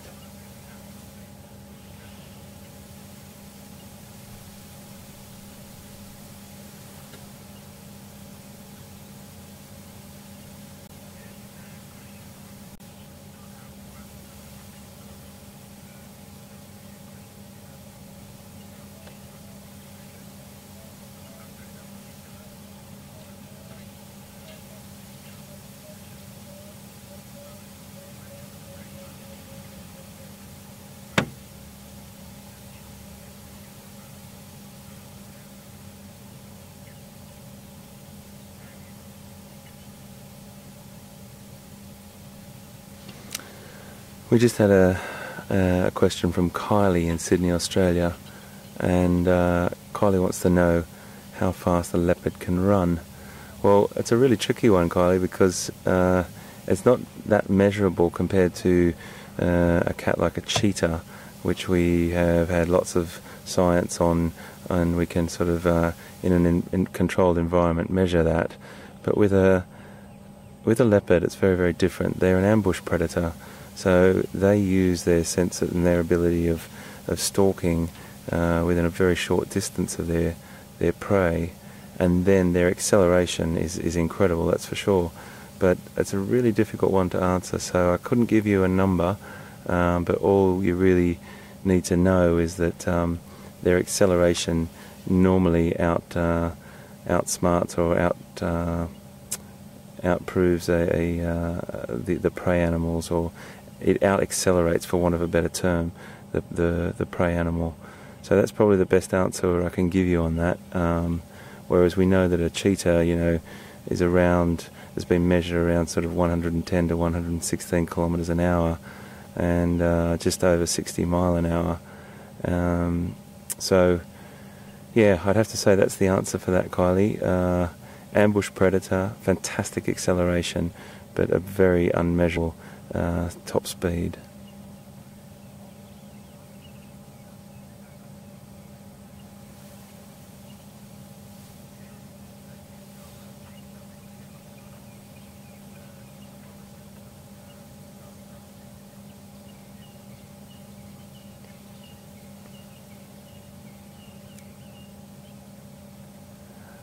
I'd like you to send us a couple of tweets or emails if you can now, and let us know what you would like to do. And that's what we would normally ask a group of people with our safaris. We would sit on, we'd sit here and we'd say to everyone, how do you feel? Would you like to just sit with this cat for a while? Or would you like to move on? And I don't know what if you can send us some tweets or some emails now, because personally I'd love to sit here and just be with him for a while. Even though he's a flat cat, he could get up at any second and move, and that would give us an opportunity to see his full size and admire him a little bit more. But if you can send us some tweets or some emails now, and then the control room can contact me and let me know what you'd like to do, and I'll just sit and wait to hear from you.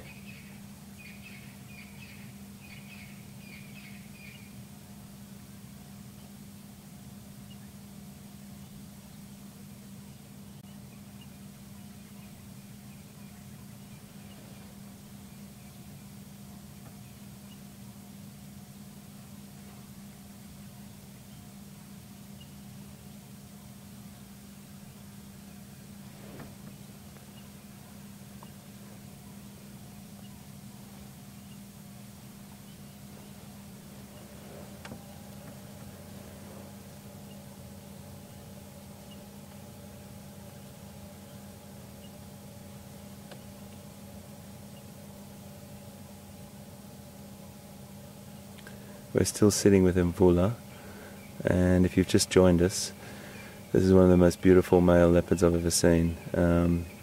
He's about 9 or 10 years old, as I just said a minute ago, but just to know that we're sitting with him just to see if he gets a little bit more active. He doesn't look like it at the moment, but he raises his head a little bit now and again, just to look around.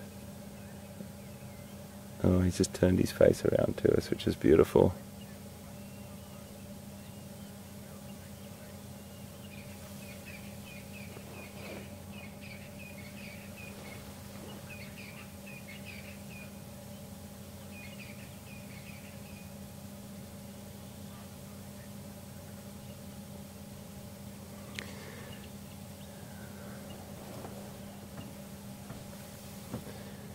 Well,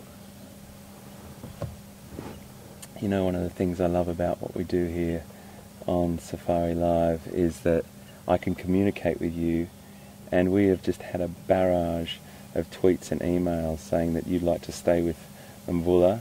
Thank you so much. That's exactly what I want to do as well. And I'm happy just to sit here.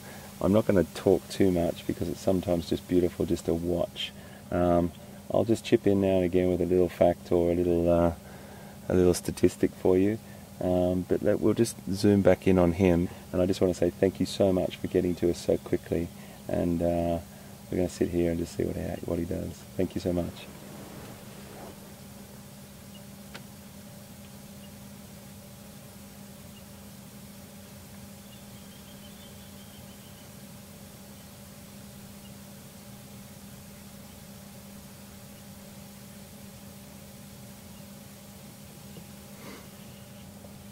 So the leopard I saw, my first leopard on this reserve last weekend, which was a huge thrill for me.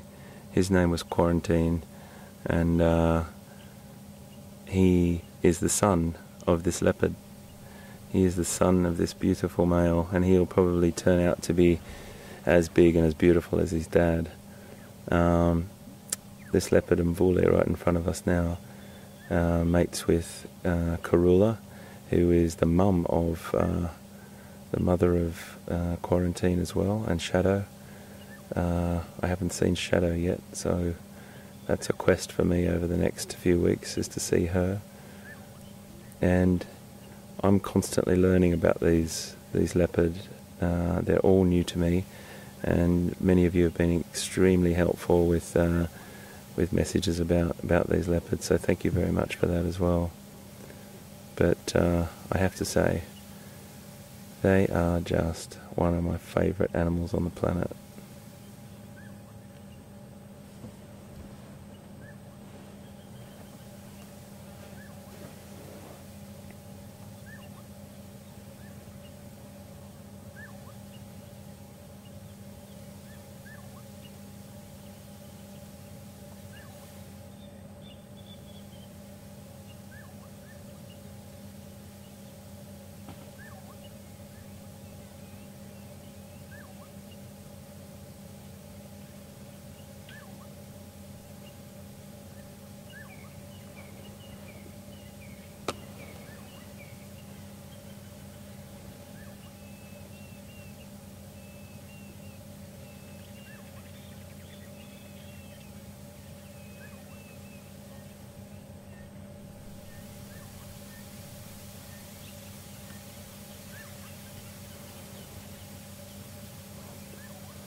I've just had another question from Australia. Thanks guys, it's really nice to hear some people listening from down under there. We've got a question from Tracy in Victoria, and Tracy, you're asking, what do leopards do when it gets hot? Well, generally speaking, and I'd probably say 90% of the time, they will be getting out of the heat of the day and finding a nice shady spot to rest up in and stay cool, and that's the classic sort of behaviour. I have been in some parts of Africa where I've seen leopard hunting in the midday sun, but whether that, and that was only, I sort of drove upon that leopard hunting, so I'm not sure whether he was hunting and he walked onto he was actually definitely hunting himself for the need of hunger, or whether the opportunity presented itself and he was actually in the shade when it happened. So what I mean by that is when I got to him, he was walking and stalking some impala, but I arrived on that, so I can't tell you whether he was definitely hunting outwardly in the sun, or he'd just been disturbed by or pricked up his eyes when these impala were walking onto him in his shady spot where he might have been. So generally speaking, Tracy, to answer your question, they would rest up in the heat of the day. I mean, it's not super hot now, but it's hot enough for a cat to lie down and relax for a while. But hopefully that answers your question. He looks very comfortable, doesn't he?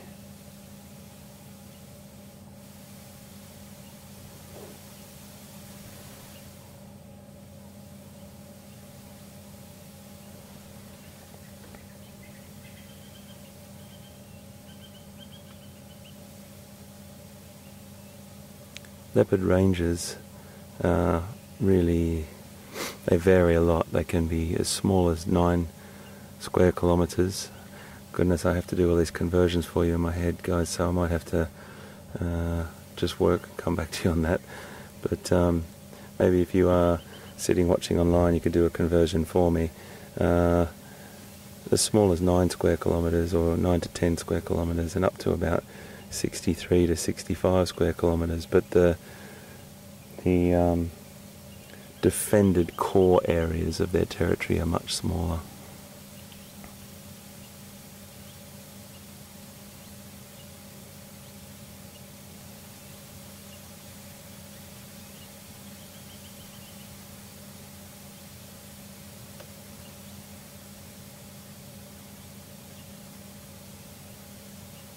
Gosh, he's beautiful.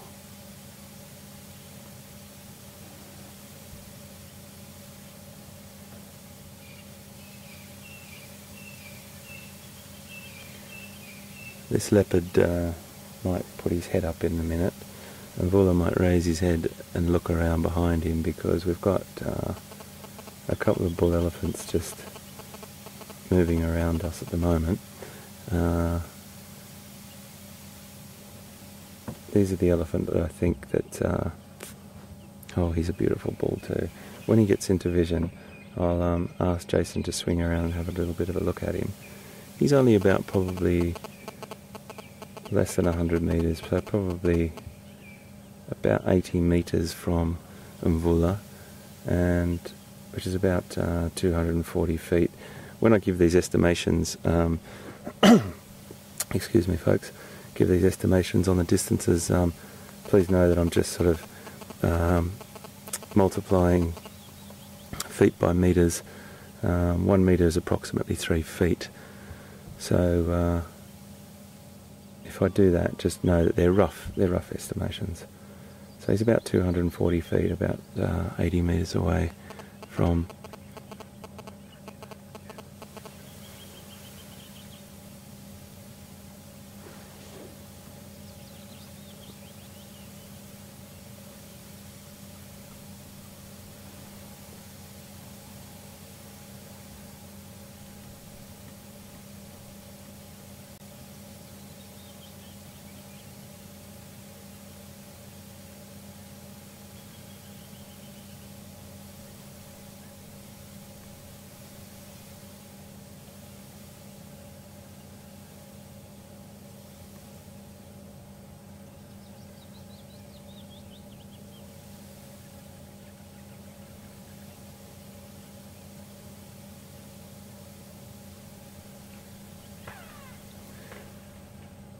not sure if you can hear through. Oh, look at that. He just got irritated by a fly. That's why we sit and wait. That's why we sit and watch. We wait for those little moments. And we might have a fly to thank, but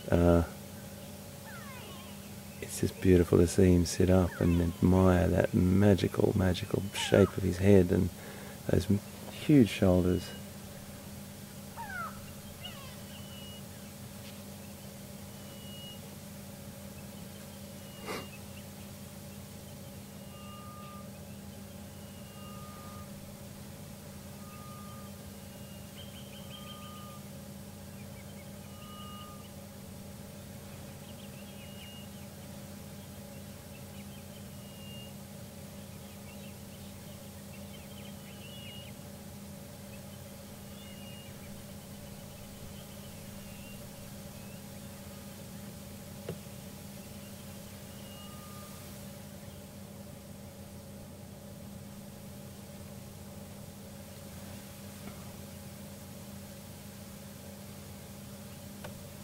Oh, isn't he great?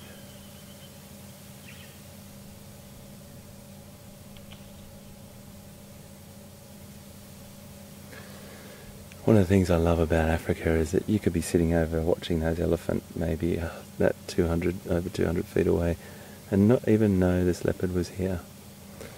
And that sort of thing I find a wonderful thing to have in the back of your mind. There's always something around that you don't know.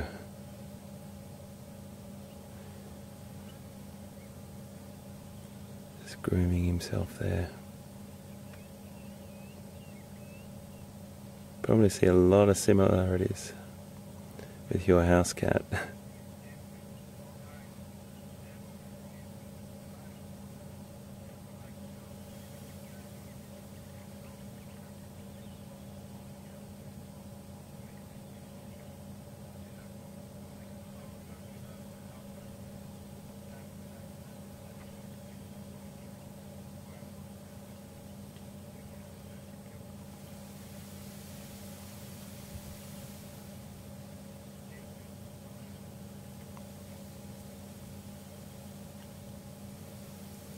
We just had a question from Deb in Deerfield, Ohio, and it was a really nice question, Deb.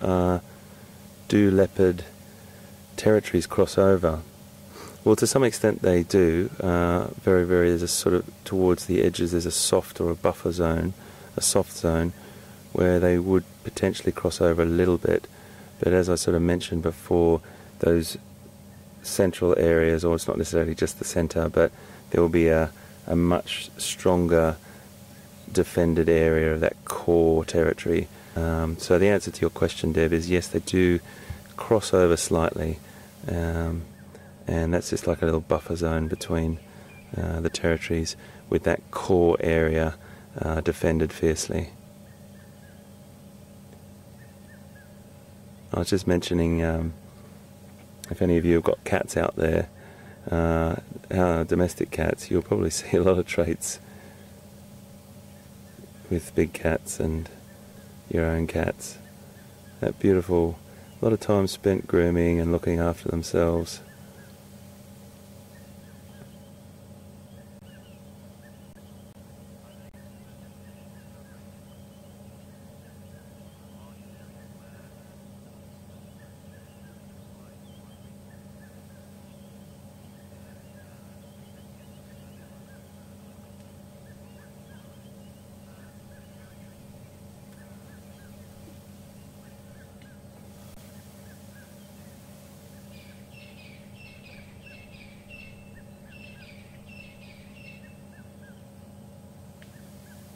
So just to elaborate a little bit more on the sort of territory discussion, and there's a bit more to that, and that is that there's a difference between territories and home ranges. Home ranges are an area that the leopard will utilise to either gather food or hunt or use resources from, really, and the territory is a very, very different thing. That will be fiercely defended, and that's what they will be. That's their breeding territory. But the home range will be more of an area that they will go out into to utilise the bush's resource of food, etc. So a bit of a difference between that, and that core area in that territory will be fiercely defended, particularly when they've got cubs. He's having a right old clean there.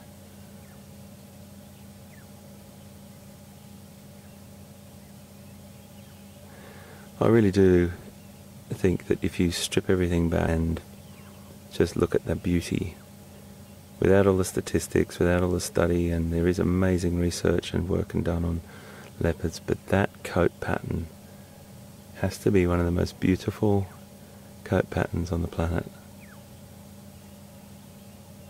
Those gorgeous rosettes on that yellowish amber colour.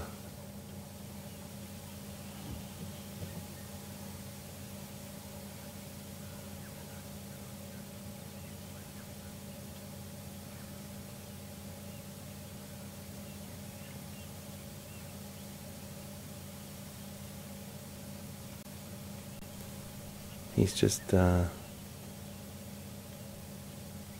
a little bit of a look around at the moment. He's got elephant to the left and elephant to his right, as have we. He looks like he's potentially going to get up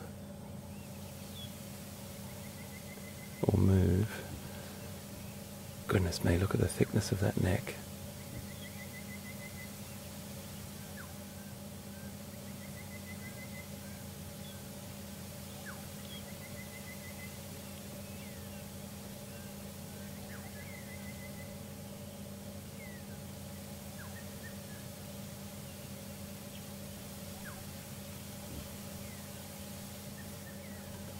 Okay, he's on the move. Let's just watch what he does.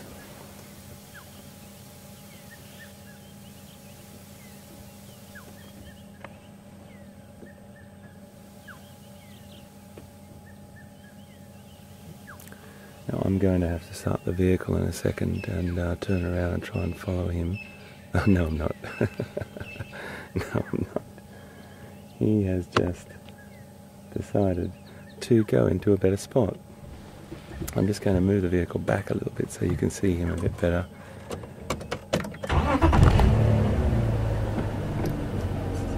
We're just going to find a position for you to see him. It's going to be through a few trees there. Have to try and zoom in there, Jace. Have a look just through there, and when you tell me you've got a good spot, I can negotiate the vegetation a little bit better.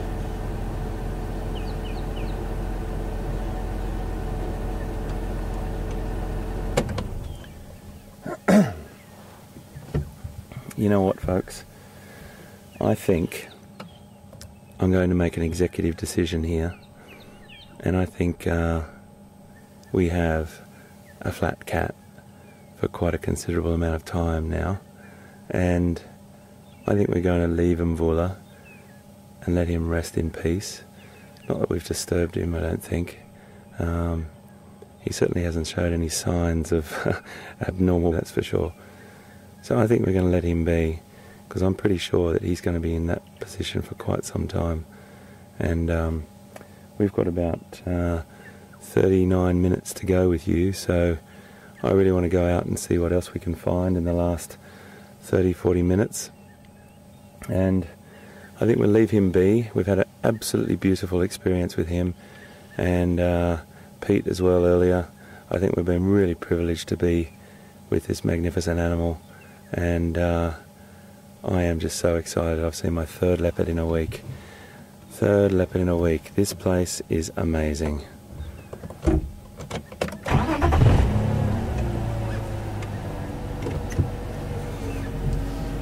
Now all we've got to do is get out of here. So I'm just come back out on this road and cruise on down that way and see what we can find. A little bit of negotiation getting out of here, my friends. I've also got elephant around me, so I have to be a little respectful there. I'll use Jason. I'll introduce Jason eventually, everyone. I haven't had a chance. It was all very frantic to get here in time and see the big stump here, Jason's telling me. Alright, we're going to have to go up, and one of the most important things you've got to watch is stumps, and you don't want to be taking out what's out there, Jason. Right around, okay. You don't want to be taking out the undercarriage of your vehicle. It is very tight where we are here. Can I go back, Jace? Just wind the bumps, everyone. And then we're going to just negotiate through here. We're really lucky in Savi Sands not to have a load of big rocks, that's for sure. It's very sandy here. So please just bear with me while we get through this. And there's a little bit of scratching and scraping on Zanili, but that's what she's built for. She's designed to get through this thick terrain. Wow, what an encounter. That was just beautiful. I mean, we love to see leopard hunting, we love to see them walking, we love to see them moving, but just to sit with him and watch him groom himself, sit up, just move, and see the sheer magnificence of that animal. Oh, that's worth its weight in gold. Right, watch your head, Jace. You, everyone on the tractor, watch your heads as well. Some very sharp thorns on that. Watch my aerial too, please. Thank you. Wow, that was great. That was great. So we really looked out of the reserve for leopard this morning. Ooh, tricky. This is tricky. Watch your head, mate.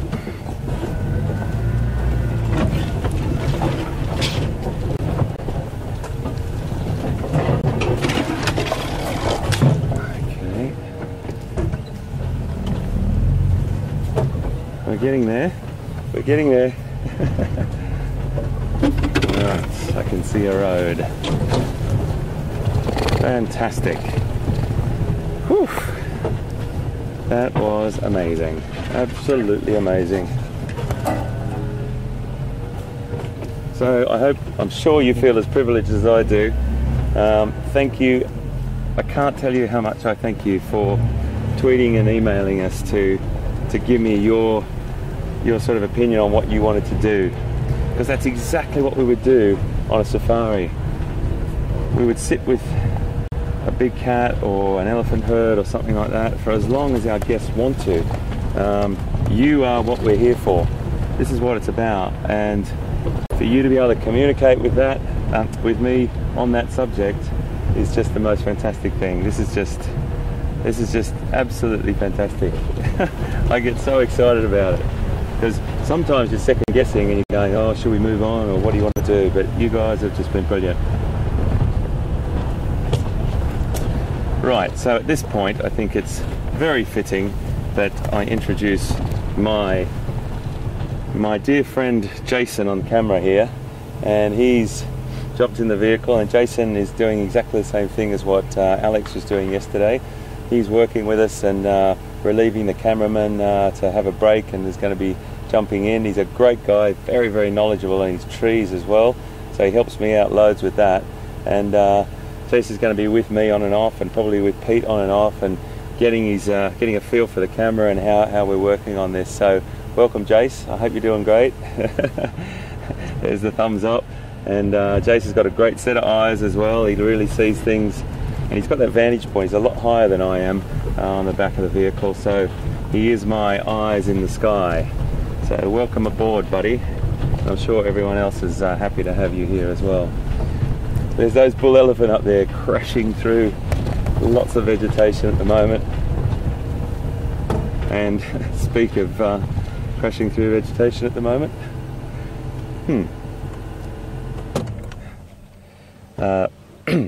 there's something in the middle of the road. So we might just stop here and watch him do what he does best. So he's pushed that tree over and he's going for those tender young shoots. He probably, or a battle of some description, and he'd still be a formidable opponent. One tusk can be a very, very handy thing sometimes, and the way that that's pointing out in that direction as well, he could probably use that as a serious weapon. But this is exactly what we were talking about the other day when we were talking about that elephant effect and how they do push down many a tree to get just those tender young shoots off the end.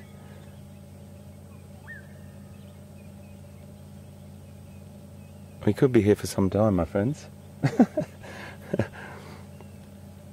He's definitely settled in, but that's no problem at all. Isn't he beautiful? Beautiful ears. And you saw that baby with Pete yesterday. You probably noticed, many of you would have noticed, the very hairy when they're born, little elephant. And as time goes on, that hair becomes less prominent and less visual. But the hair on the tail, you'll see, Chase will just tilt down a little bit and see just hanging between his back legs there. That's his tail, and there's some very, very coarse hair on that swinging along, and he'll use it to swat flies off his back end, but also there'll be a lot of posturing, and that tail will be used to they show different behaviours and different levels of aggression towards each other, or towards a human for that matter. They'll give you lots of warning signs, but at the moment we're fine. We just got a question from Bob in Daytona.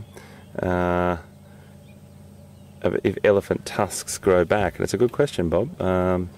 One could think they might, but basically the tusk is a really pronounced incisor, and it's a constantly growing tooth, but it depends where it breaks off, Bob, and how it breaks off. If it breaks off right at the root inside the animal's mouth, then his tusks are getting towards, probably, I don't know, 70 to 80% of their full growth, probably more. It probably wouldn't grow much more than that tusk, unless he carried on right to a fine ripe old age. But the point I'm making is you may get a small protrusion coming out of the other side if he broke it off in the early stages of his life, and you might get a broken tusk on the other side. But they do constantly grow. They start to slow down as they get older, but they are a pronounced incisor. So hopefully that answers your question, Bob in Daytona. Lovely to have you on board.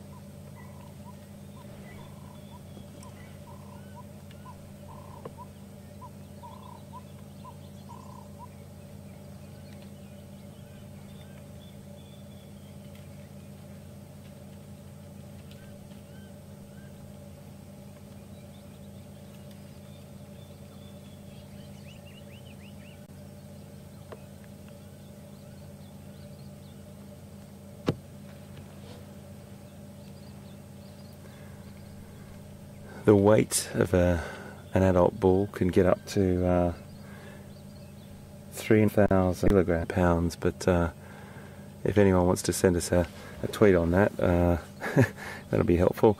I can't convert that in my brain at the moment, but 3,500 kilograms for a adult male. Oh, sorry, an adult female, that is, and a male is double that, up to probably about over 6,000 kilograms. So they're extraordinary creatures, absolutely extraordinary. The females are definitely noticeably different in size, and when you see a male trailing a herd, if a female season or in estrus, you'll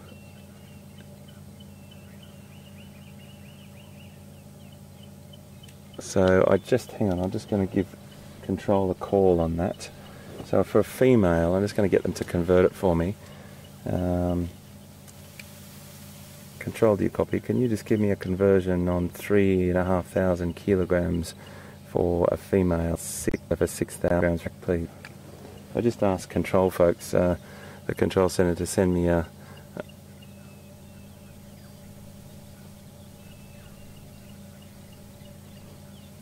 so 7,709 pounds, up to around 6 grams, up to massive weight. Could I get a conversion for that too, please? Look at him, isn't he magic? About 6,000 kilograms for an adult.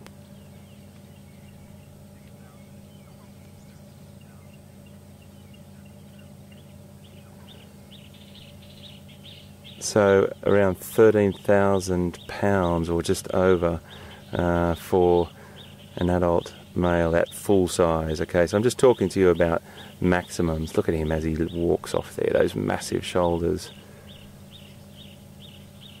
I'm just waiting for him, respectfully waiting for him to get off the road. He's had his fill on that tree.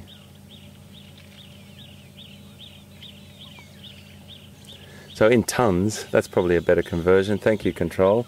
They've given me 6.6 tons is 6,000 kilograms. So that's a great way to think about it. My goodness.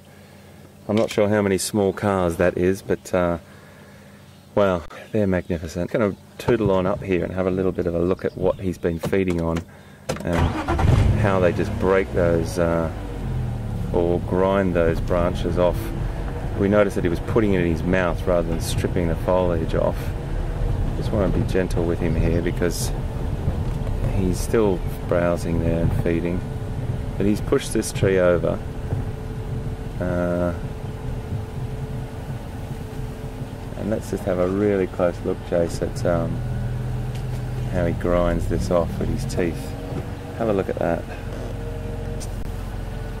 Is exactly what he's done. He's ground that off with his hard, platy teeth, as opposed to stripping the foliage off this. And look at these thorns. I mean, imagine putting that in your... But he's got these amazing teeth that he will use to grind his food up and then digest as much as he possibly can. The elephants get 6 sets of teeth. I think Pete mentioned that in one of his class here. 6 sets, and they're spaced out throughout their lifetime. They do try and preserve their teeth somewhat. I've seen... Let's see if we've got a little shot of him here. There we go, there he is. That's a nice shot of him now.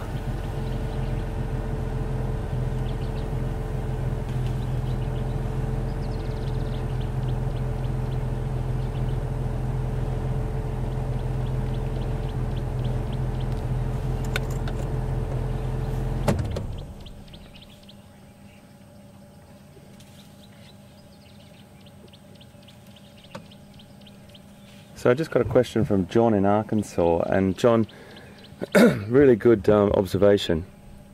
I'm just going to wait for him to come out. That little bird there, I need to talk about that little bird. I've been looking for you, and I just want to talk a little bit more about this elephant and get an eyeball on him again. Maybe I can move back a bit, because John's question is about the temporal gland side of his head there. Move back, you might see it from here. There we go. You can just see, just behind his eye there, there's a little secretion. I'm just going to move more. There we go. How's that for you, Jace? Is that alright? A little secretion from the gland there. It's not much, but it's just the start of him becoming sexually active. It's called the must gland, and that's spelled M-U-S-T-H, M-U-S-T-H, must.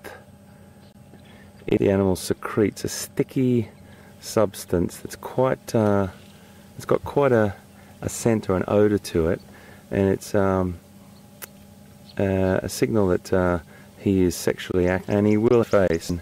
He's in full sexual activity, and it's certainly a time not to go too close to the bulls for us as humans, because their tolerance and their understanding of what we're here for isn't as flexible, one could say.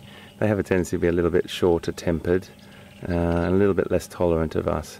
But that's called the must gland, and it's an indicator for us that he is sexually active. At the moment he will be coming into it wet. It looks like you actually can see it dripping in full sexual activity. Right, my friends, we are going to move on and see what else we can find for our last 20 minutes. I'm just going to move on and let them be.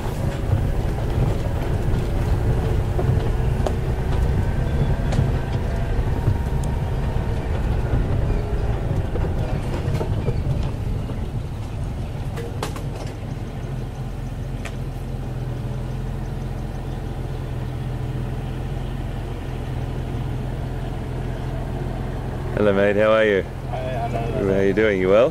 Hi everyone. You've got two bulls just here either side of the road, and if you go a bit further up, you tie a leopard on the right. But yeah. But he's flat at the moment, so you'll have to keep your eyes peeled there. But you'll probably see my tracks. Okay. Thank you. Okay, pleasure guys. Take care.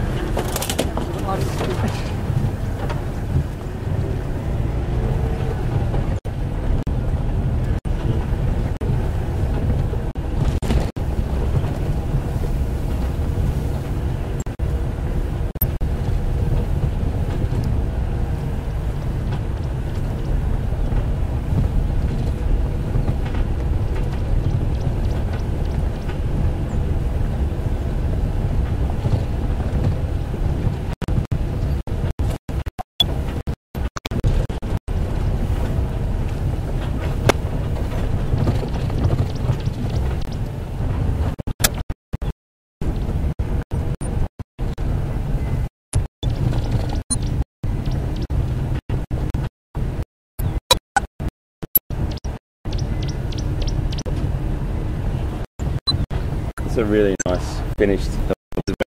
Always a bit, a bit of a my friend would talk about seeing lucky this morning, and thanks to all me folks. Get up onto a little.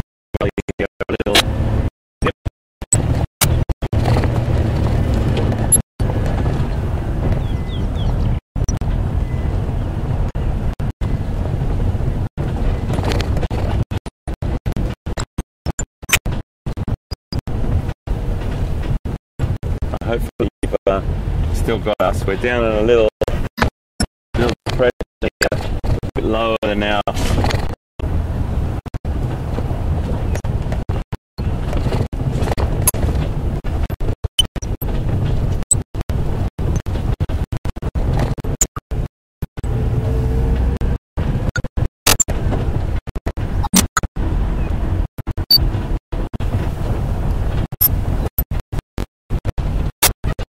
I'm just trying to better. I think we're dropping out a little bit. What's going to happen with the situation when we're dropping down into these little gullies, and these, well, I call them gullies. I don't know if that word translates across the world, but Australia, dry riverbed or dry creek bed. I think everyone understands what I mean. If you don't, please know that I'll probably re-explain that over time. What I want to do now is just get to a bit of higher ground. If I can.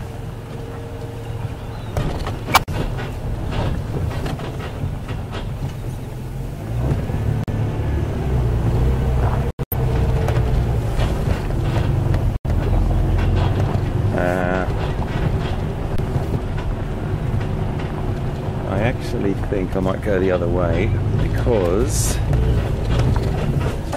haven't been down that road for a while and I just got that little urge.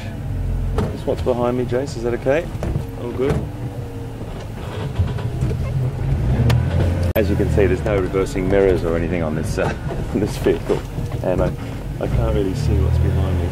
Can you just straighten that aerial up, please, Jace? The radio aerial, mate, as well. Thanks, mate.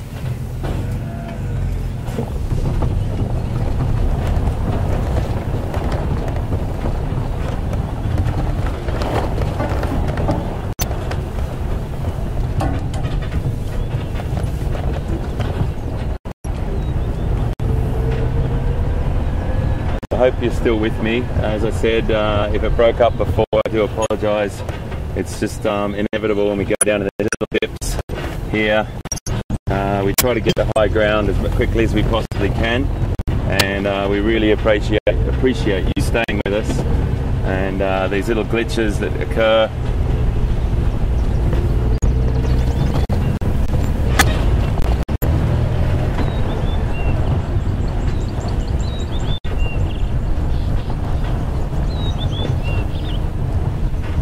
I think we've got a better signal here. So there's another one of those indications of, look how the elephant has just chewed the top of, it's a bit silhouetted at the moment, but just chewed the top of those branches up all the way up to the tops, chewed them off. So he's just trimmed that or pruned it and spared the acacia's life.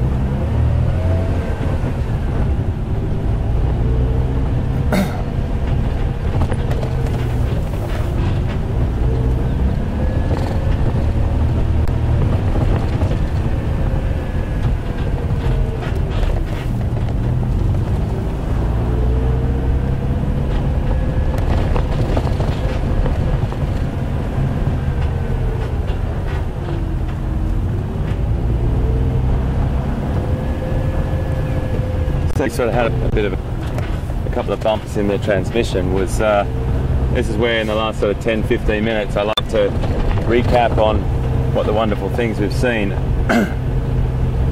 And Pete was right onto those dog morning, beautiful too, because he was sort of weather, and I think he picked them up very, very quickly, and that was hats off to him. He's just so good at stuff like that.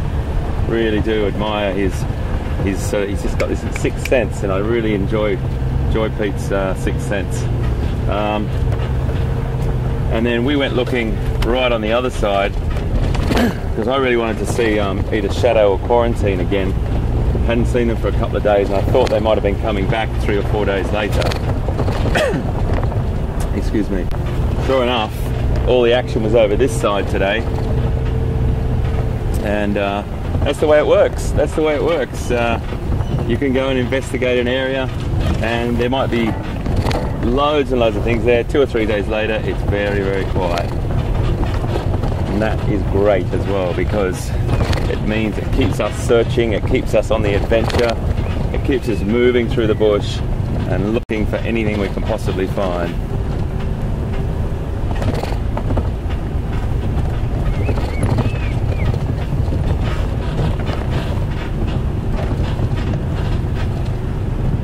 So remember, if you want to ask questions, folks, it's questions@wildearth.tv, and you can tweet us at #SafariLive.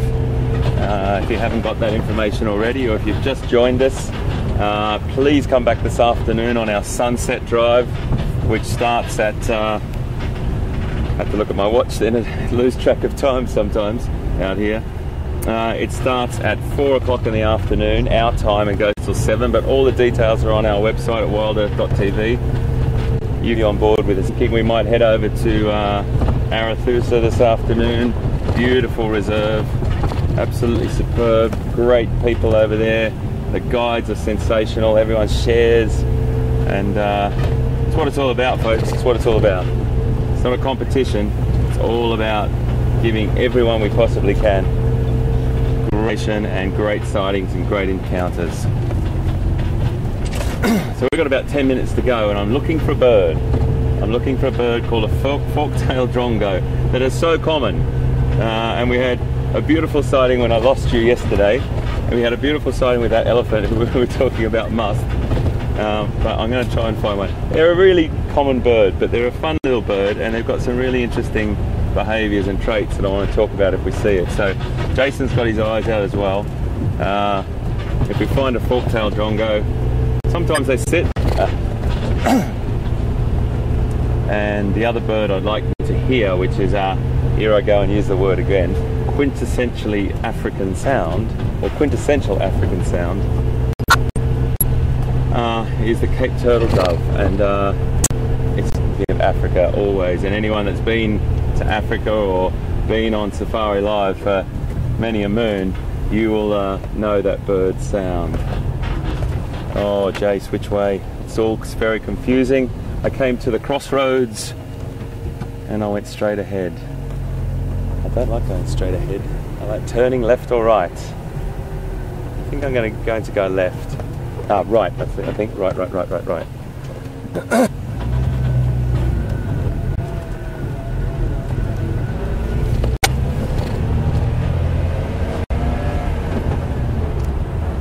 We don't have any, well, it's overcast, but we don't think, it doesn't feel like it's going to rain to me. I thought it was going to break up and the cloud cover was going to burn off this morning because there was patches of blue sky. It's trying to rain, it's doing its best, but at the moment I think we're fine for today.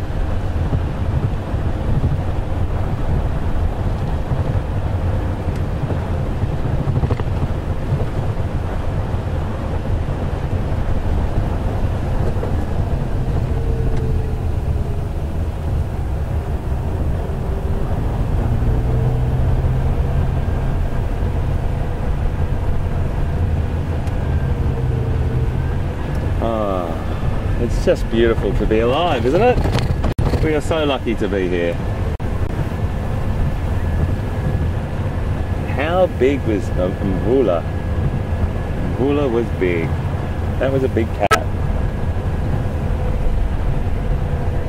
Such a pretty cat too. So, you know, he's just got that magnificent sort of presence about him when he sat up like that. I think that's one of those things about leopards that I really love, is that presence. They've got, I'm not going to call it attitude, I think I call it style. They've just got like this amazing style about them, and this really great sort of presence when you come across them. They're not phased, they're just like so super cool. They're very beautiful creatures. So some great questions from everyone today as well down there at that sighting. We talked a bit about home ranges and home ranges being apart than their sort of core territory, and overlapping slightly, or the home range actually going into areas where they will utilise resources or basically try and find food if it need be, have a little bit of interaction with other leopards. We talked about body weight. He's approximately the same weight as me. I should be about probably 86 or 87, but I'm about 90, just over 90 at the moment. So we'll talk about that another time. We don't need to go on about that.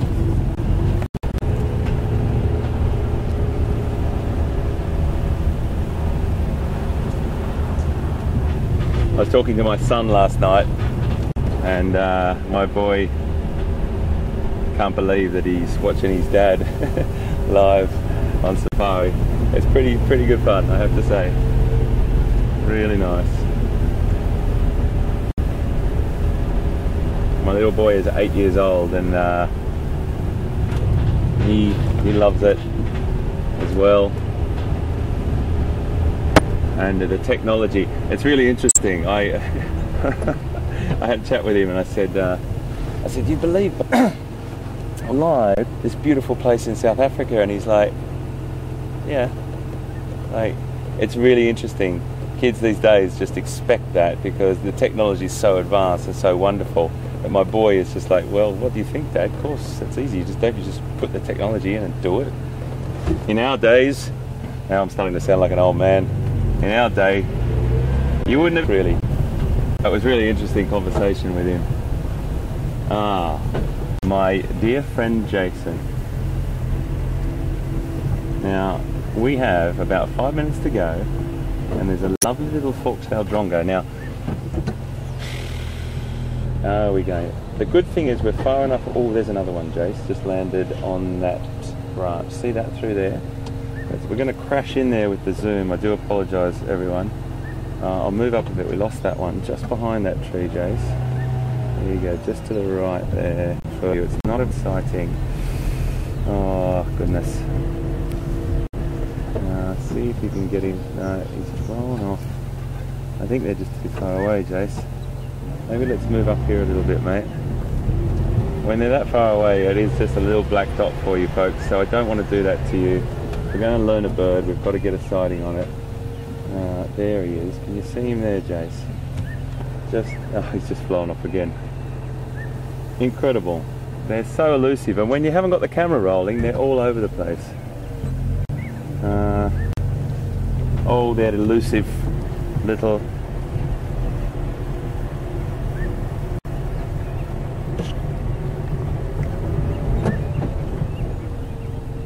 No, I can't see him. I can't see him.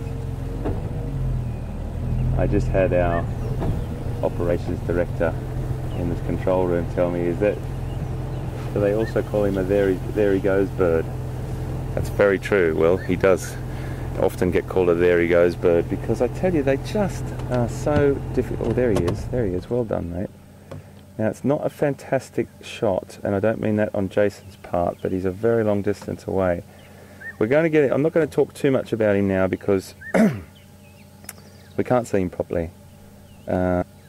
He's got a very, very beautiful little black tail that's got a fork in it, hence his name, fork-tailed drongo. But he's just a little bit far off, so he's just that little black sort of that little black dot above the over there, but we're over the vegetation, because they will just fly off, I guarantee you.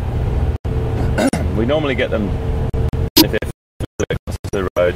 I'll definitely come back to them, and if we don't come back to them, because we've only got a couple of minutes to go with you, and I really want to just round up. I think it's nice just to round up now, and I'll just pull up on this little contour here, and we might just finish up on this little road with you and just have a quick chat about how wonderful things were. Oh, there's some zebra through there.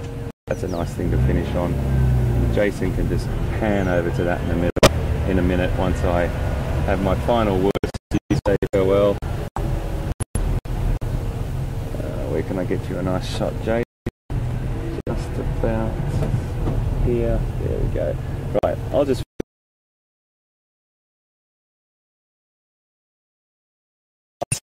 Is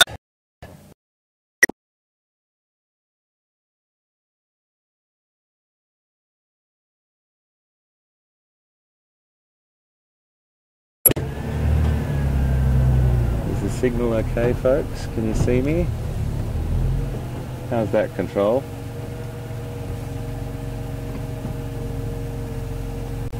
Obviously, just where I pulled up, we lost signal.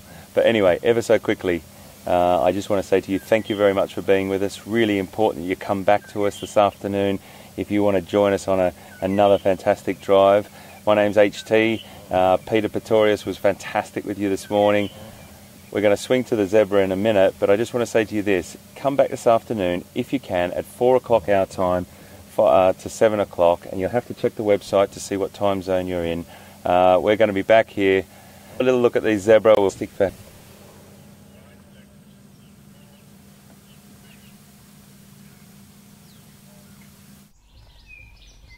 Start and end your day on safari.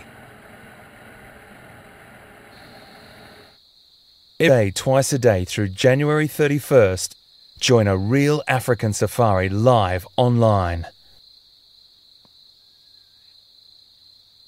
Come face to face with lions,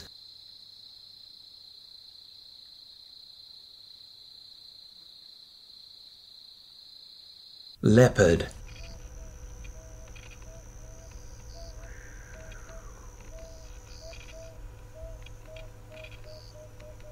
cheetah,